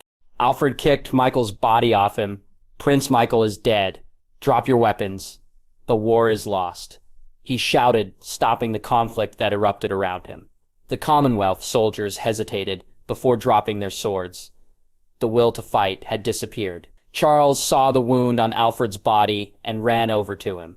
Alfred remained standing, despite his eyes slowly closing. Finish it! The words escaped his mouth before he collapsed onto Charles, who quickly caught him. Tie him up! Return to the front. He looked down at Michael's body after giving the order. With his free hand, he swung his axe down, decapitating the corpse before grabbing the head and running off. Alfred shot up. Once again, he found himself in a dark space. Despite seeming similar to where he went when poisoned, it felt different. Quiet, isn't it? A child's voice came from behind him, causing Alfred to jump forward in fright and spin around. Standing there was a small boy with blonde hair and blue eyes. Alfred felt his heartbeat explode as he looked at the boy, who was a carbon copy of his current appearance. Seeing him also brought the realization that his body was now his old one. Ow! The boy felt so real before him, but he knew it couldn't be real. The boy walked past him and clapped. The dark sky was filled with a massive screen showing the outside world. He clapped again, turning it off.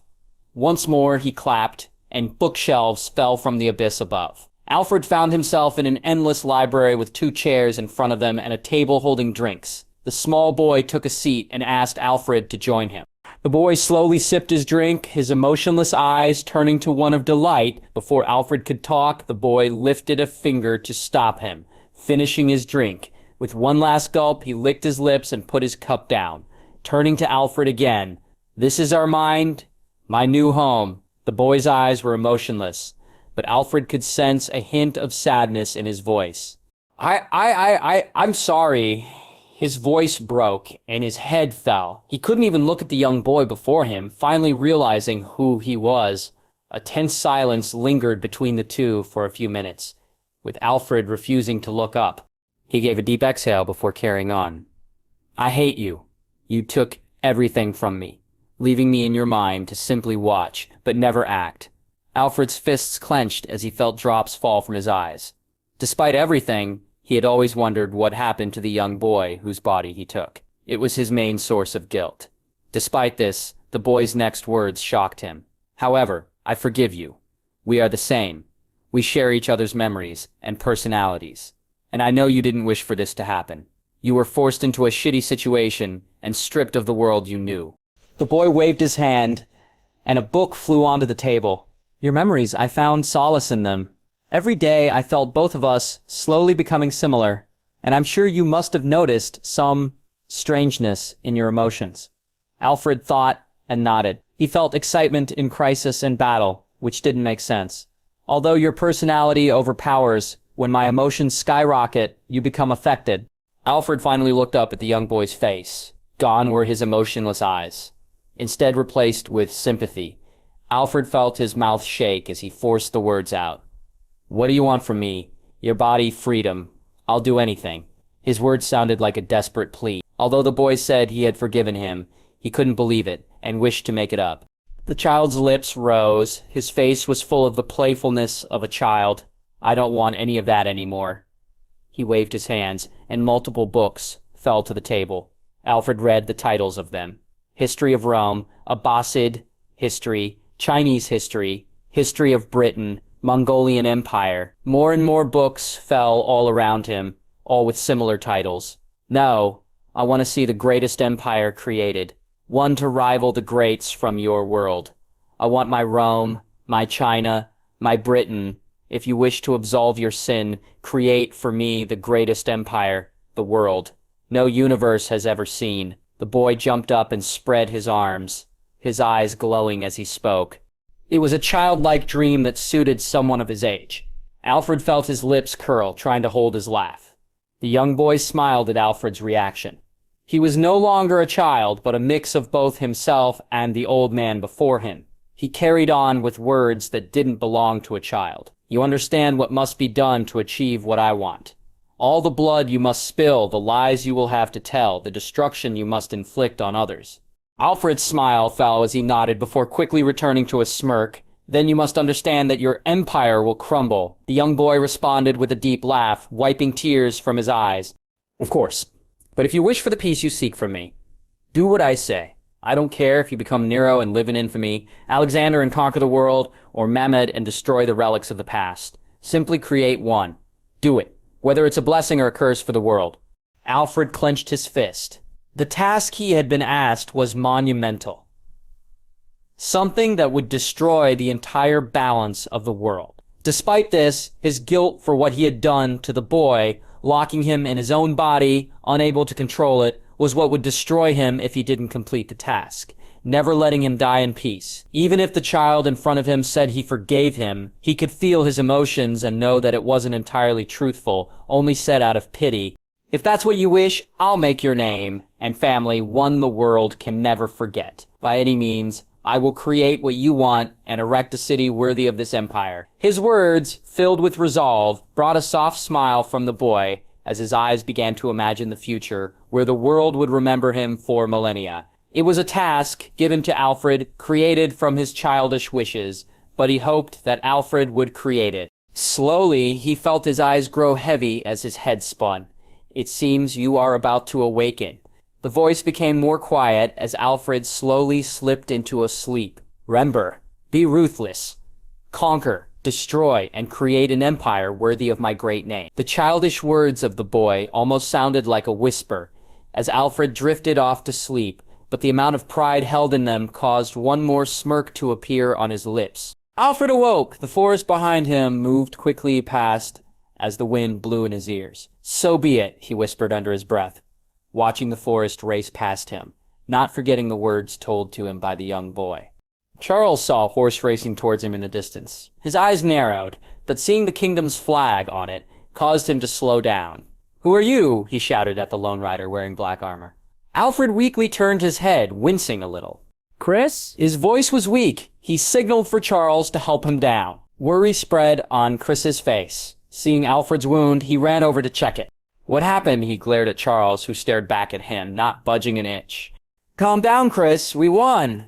He reached into the bag on the horse's side, pulling Michael's head out. He grabbed his shoulder once again in pain, without breaking eye contact. "Listen, take it to the front and end the war, Chris. Charles and I will catch up, but I need this sorted, and he's the only one who can take care of it right now." Boo. His words got shot down with a glare, forcing him to bite his lip. Understood. He took the head out of Alfred's hand before mounting his horse. With a final look back, he charged back into the battle. The two remaining gave each other a look, giving one another a nod.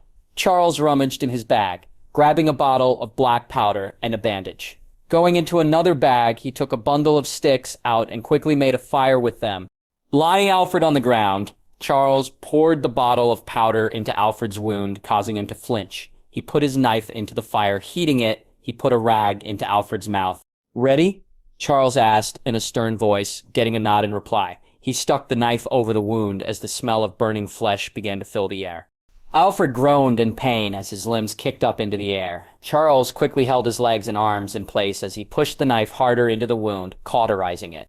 Chris rode with all his might. His horse was panting in extreme exhaustion, but he did not let up. The camp came into view in the distance. He pushed the horse one last time, forcing it to run faster. His heart stung a little, knowing it had been his loyal companion for so many years.